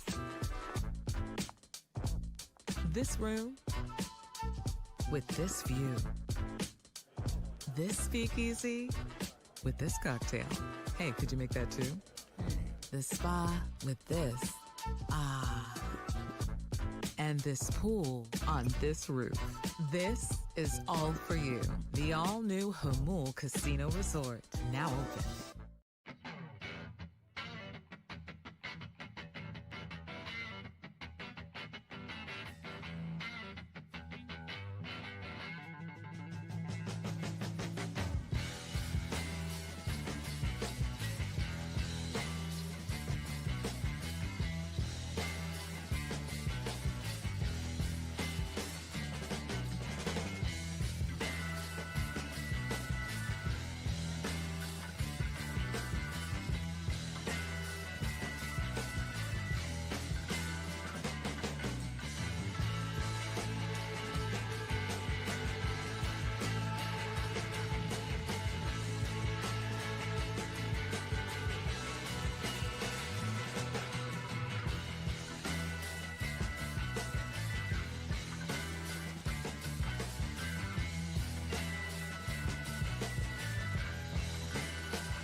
Hey, player, this is all yours.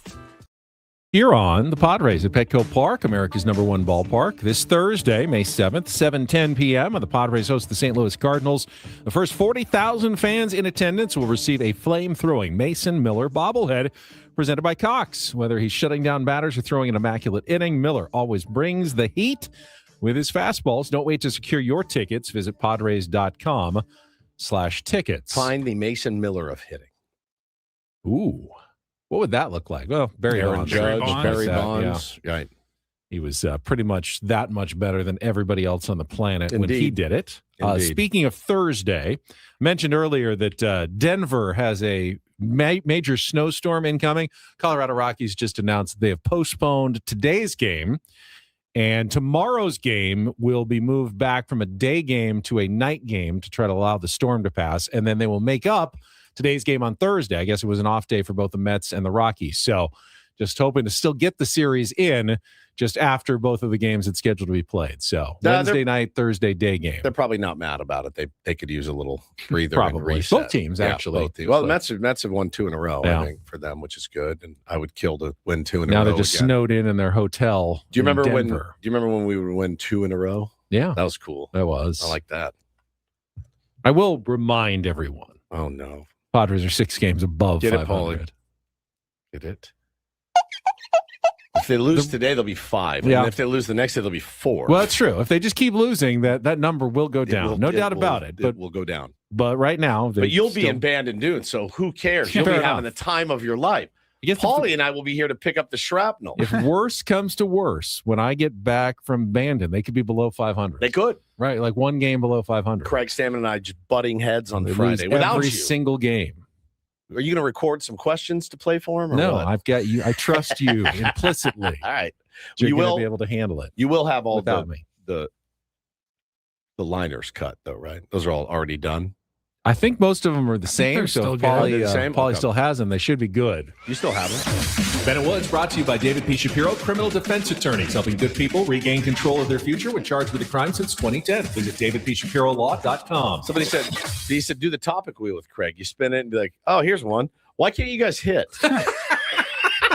You just do all baseball. All right, topic wheel. This is asks, weird. Why does every call up look like Nolan Ryan against the Padres? Weird. How did that happen? Craig, I don't know how these topics got in there, but this is just the way that it works. It populates It's not by us. itself. It's AI. It's coming AI. up with this or Craig, the topic something. will Yeah. ask, "What's your problem?"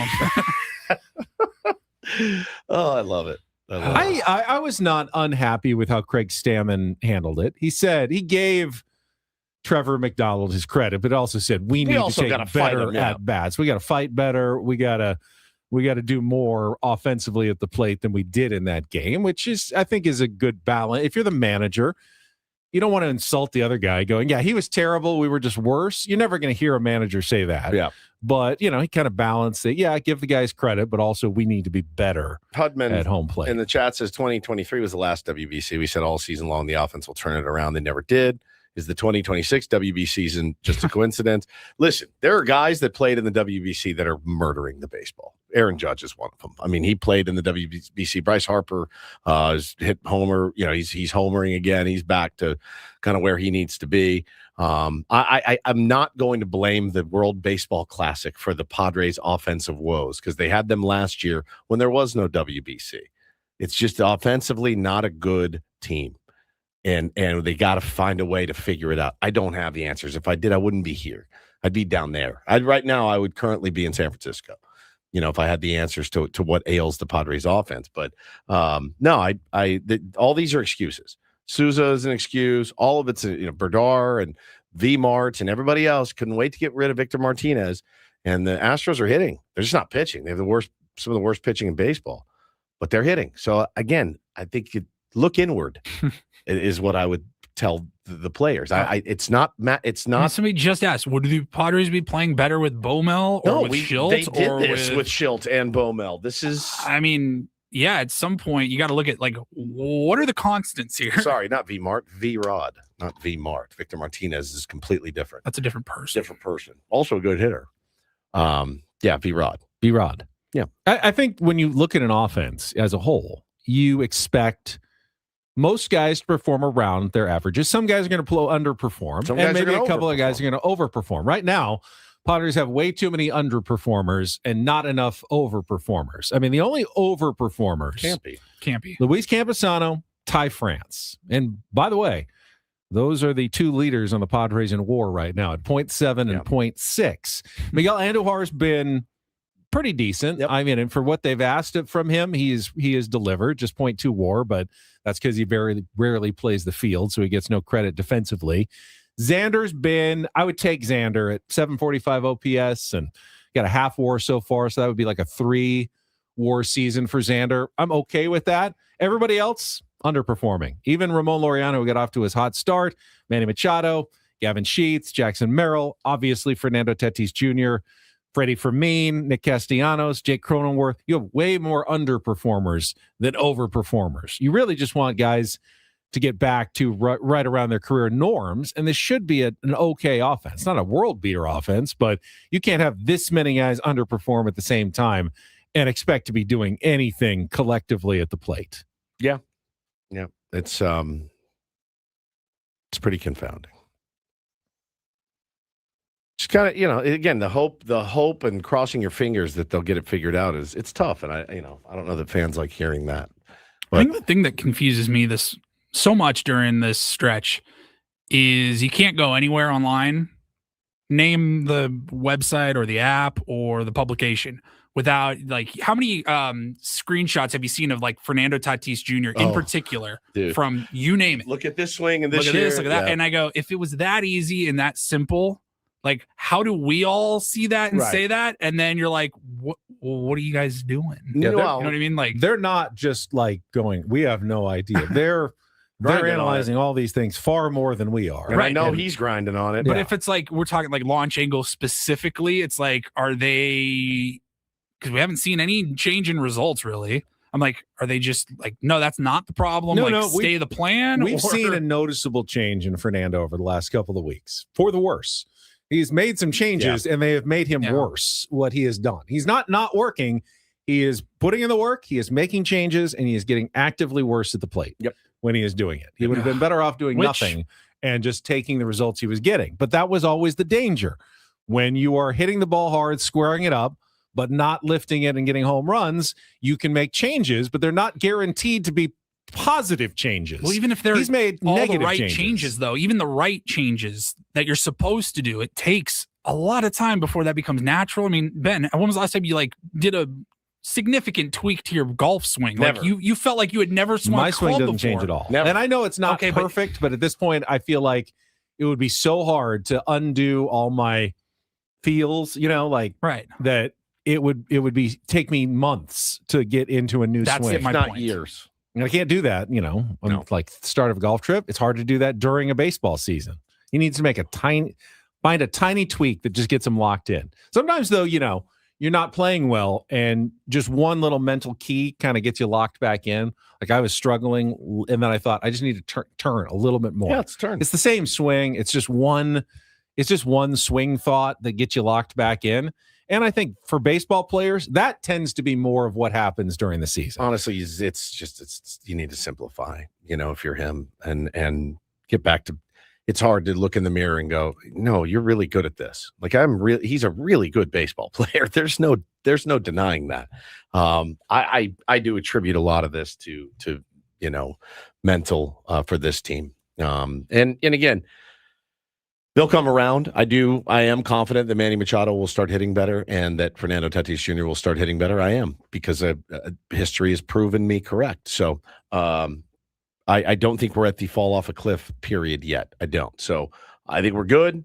You got Logan Webb. You're going to have to make an adjustment today. He's going to be the exact same guy that you saw last night, except maybe even a little bit sharper. So how does that work? I mean, they lost 5 of 7 to open the season. Yep.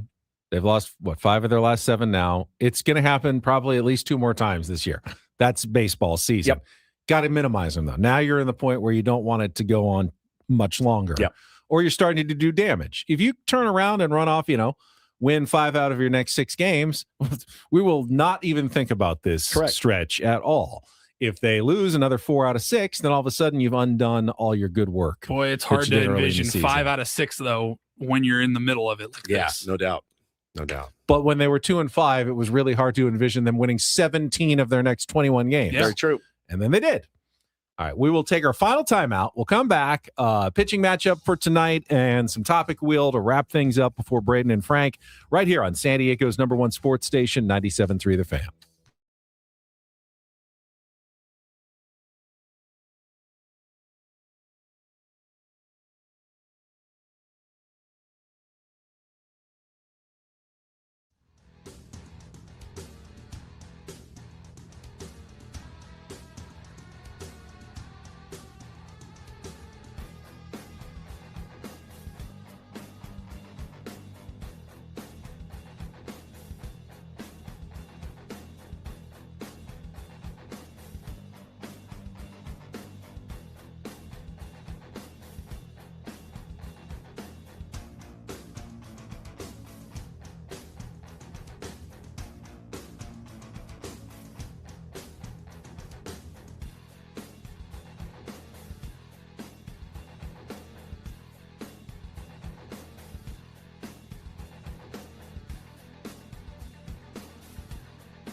He just here. I'll show you a little. Just a little. Please don't. Just a little bit. What hurts on you? Nothing at all. A little bit. Not that now. So let's say whatever you're about to touch is the only thing. Let's say it's gonna hurt. Right? All right, yeah. Okay. Pretend your knee hurts. Pretend your knee. It's going to in a second. Right here.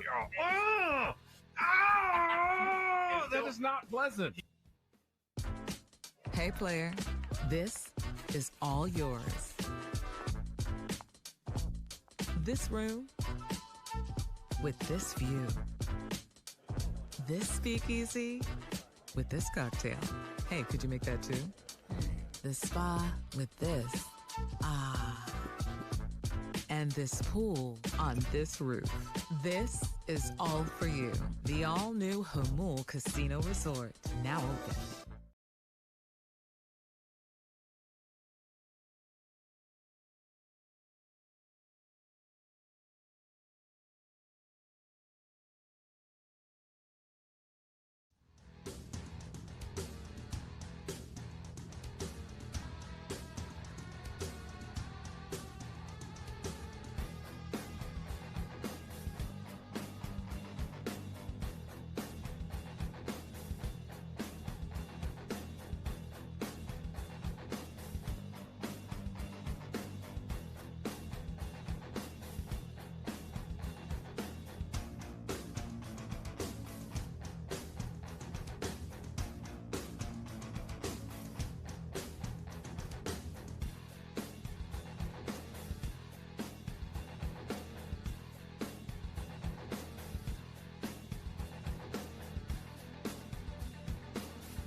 Broadcasting live from the Bill House Studios, we know how. Ben and Woods wrapping things up on a Tuesday. Padres baseball coming up again at 6:45 tonight at Oracle Park in San Francisco. And it does appear to be that the scheduled starters are, in fact, Walker Buehler and Logan Webb. I need Walker. For game 2 of the series. I need Walker Buehler to channel his inner Dodger. You know, the big rivalry between the Dodgers and the Giants. Pretend you're wearing blue and white and you're facing the Giants tonight, Walker, and don't walk a bunch of guys. And, oh, my God. This chip ready for tomorrow, too. I can already feel it right now. I mean, Walker Buehler's periphery numbers have actually been quite a bit better than Waldron or Marquez's. What a bar to set. Well, hey, I mean, you're like better three something fifth, like solid numbers. His actual ERA has been quite a bit higher. You're but better than Marquez and Matt Waldron. Twice as good, actually, according to those numbers, but hasn't really seen it consistently on the mound from Walker Buehler. Just gets himself into, some trouble. He gets himself in trouble. He walks too many guys. So. This should be a lineup. I mean, Casey Schmidt looks dangerous right now. Yeah, he looks locked in. Arise is going to always be able to dump in a hit or two. Eldridge is scary because he strikes out a ton, but he is just massive. He's like massive power. Look, let's be honest. Which one of these lineups, Ben, is licking their chops over the other starting pitcher tonight? The Giants. The Giants they can't wait to get to the ballpark today. But last night it was the Padres that were probably licking their chops. But were it they? Didn't work out that way. But were they? So I don't know. Not confident right now. It's okay. I can see that. It happens. It's the ebbs and flows. You didn't use a chip because you were overly confident. Correct. So I'm not surprised that you're not confident. Probably going to be a lower scoring game as they tend to be in San Francisco. And with both offenses near the bottom of the league right now, you're probably going to have to win a close one. And Padres will have their back end of the bullpen. I mean, they're fresh. Yeah, they're fresh. Should be ready to go. If you could just find yourself a 2-1 lead after 5 or 6 innings, you can Take your generally chances, convert that into victories a lot of the time. That's the Padres formula that we've been looking for. See if they can follow through on that one tonight. All right, let's check traffic one last time, and then we can spin the topic wheel and wrap things up here on a Tuesday. From the 855 Get Ross Traffic Center. Injured? Demand justice. Demand Jurowitz. 855GetRoss.com. National City, a crash on the 5 North just before the 15 has traffic backed up from before the 54. Meanwhile, the 805 is jam-packed northbound from the 54 to the 94. Traffic brought to you by Albertsons, Vons, and Pavilions. It's barbecue season. Time to dust off the grill and head on over to Vons or Albertsons. Get fresh 80% lean ground beef. Now just $3.99 a pound when you buy 3 pounds or more with membership where applicable. Shop in store or online at Vons or Albertsons.com.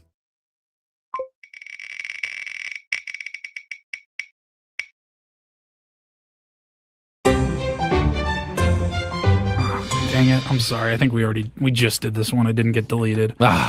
Right? We did Would You Rather Be Too Hot or Too Cold? Oh, yeah, we definitely did that one. That was actually one of the more intriguing discussions, as we all ended up on Too Hot, even though we hate being hot. Yeah. No, I would rather be too cold. I'd rather be too you cold. were too cold? Yeah, I was too cold, too. Too cold's miserable. I think. I don't remember. I never know. The two is the key word, though. I'd rather be cold than hot, but too cold is really bad. Yeah, maybe I said hot. Ooh, okay, this is a good one. What is your all-time favorite plot twist in a movie? Oh, man. That's a really good one.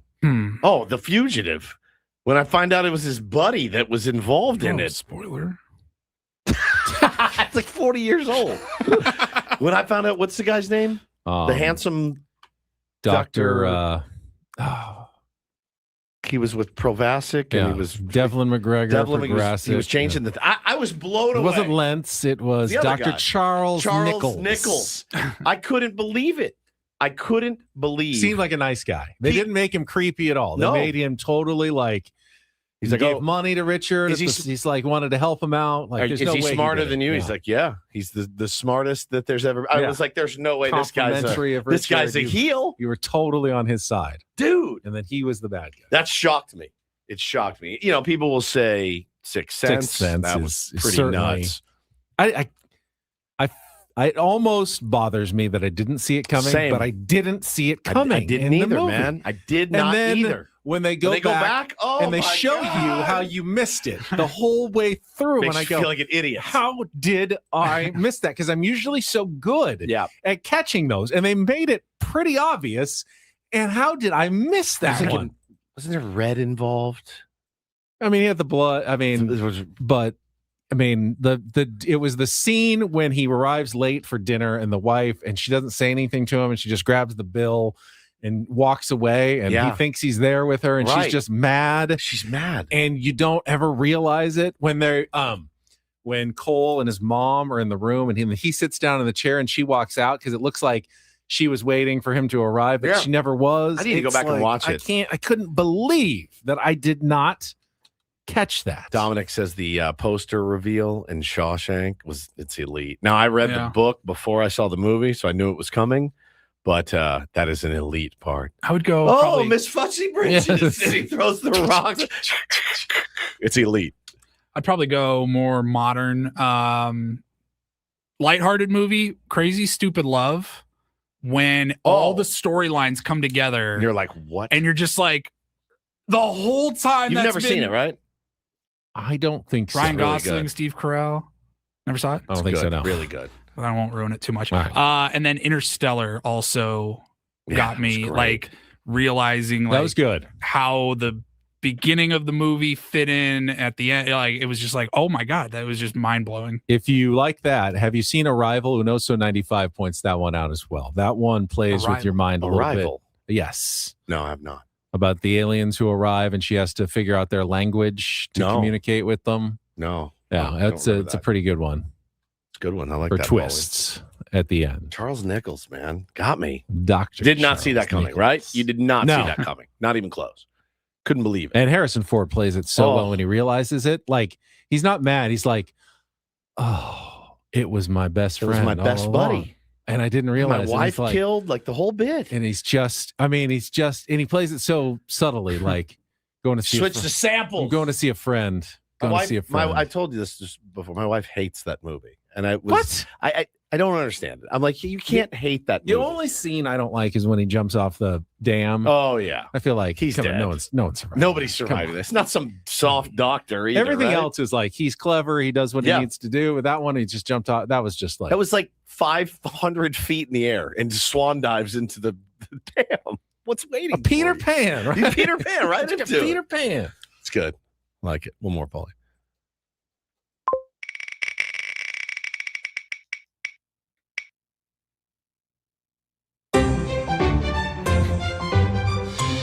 What is the first sign that tells you it's going to be a bad day? Oh, let's see. Your child gets into bed with you at midnight. You vomit. It's something morning. It's like you vomit 3 times. Stubbing a toe or stepping on like a toy or something. Pissing rain on you the minute you walk outside. You know, everything that happened to me this morning. Let me know today was going to be a bad day. I don't really believe that small signs are indicative of You hate signs. bigger Period. things. You do not believe in signs. You don't. I mean, you can always turn it around. Yeah, You that's know, what you can I turn always it like to around. think. Yeah, just because a couple of bad things happen, it does not mean you are destined for a bad day the rest of the day. At the end of the day, when you look back, you go, I should have seen this coming, man. I threw up 3 times and my kid was kicking me. I will say all the night. one thing that generally puts me in a mood that it's hard to get out of is then when I get just a constant stream of bad texts like oh, you've got to do this. It was this Oh, and yeah, this yeah. and this. And it's like you feel like you're falling behind already and you're not doing anything other than looking at your phone. And it's like, Licking your phone? looking Oh, at looking your at phone. your phone. And Adam texts something and you get a text from home and it's like, don't forget this and that. And it's like, I already had a bunch of stuff to do today.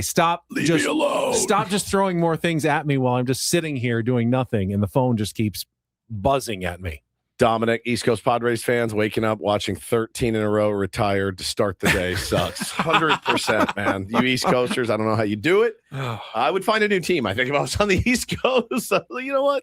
I don't know that these guys are worthy of my pain The and suffering. temptation to check the score before you watch the replay to determine whether or not it's worth watching I know. Yeah. would be so strong because I would hate to Every commit game myself on the East Coast, to right? watching a stupid loss. But if you found out that they won, then you've wrecked the joy of finding out I kind don't of the agree. win sometimes. I like looking down at my phone if I'm coaching a Little League game and the Padres up 6-1. I'm like, yes, I can't wait to go back and watch it. I'm not disappointed at all. I think it's great. That about it. I don't think we have enough time for another full spin. So I will tease tomorrow's program. It is a Big League Wednesday. We will have our Odyssey insider Brett Boone joining us. All guests on Ben and Woods appear on the SDCCU fan hotline. It is not big bank banking. It is better. We will have a day game tomorrow as well to get ready for. Hopefully, Padres going for a series win over the Giants and not trying to avoid getting swept. Padres have not been swept in a series all season long.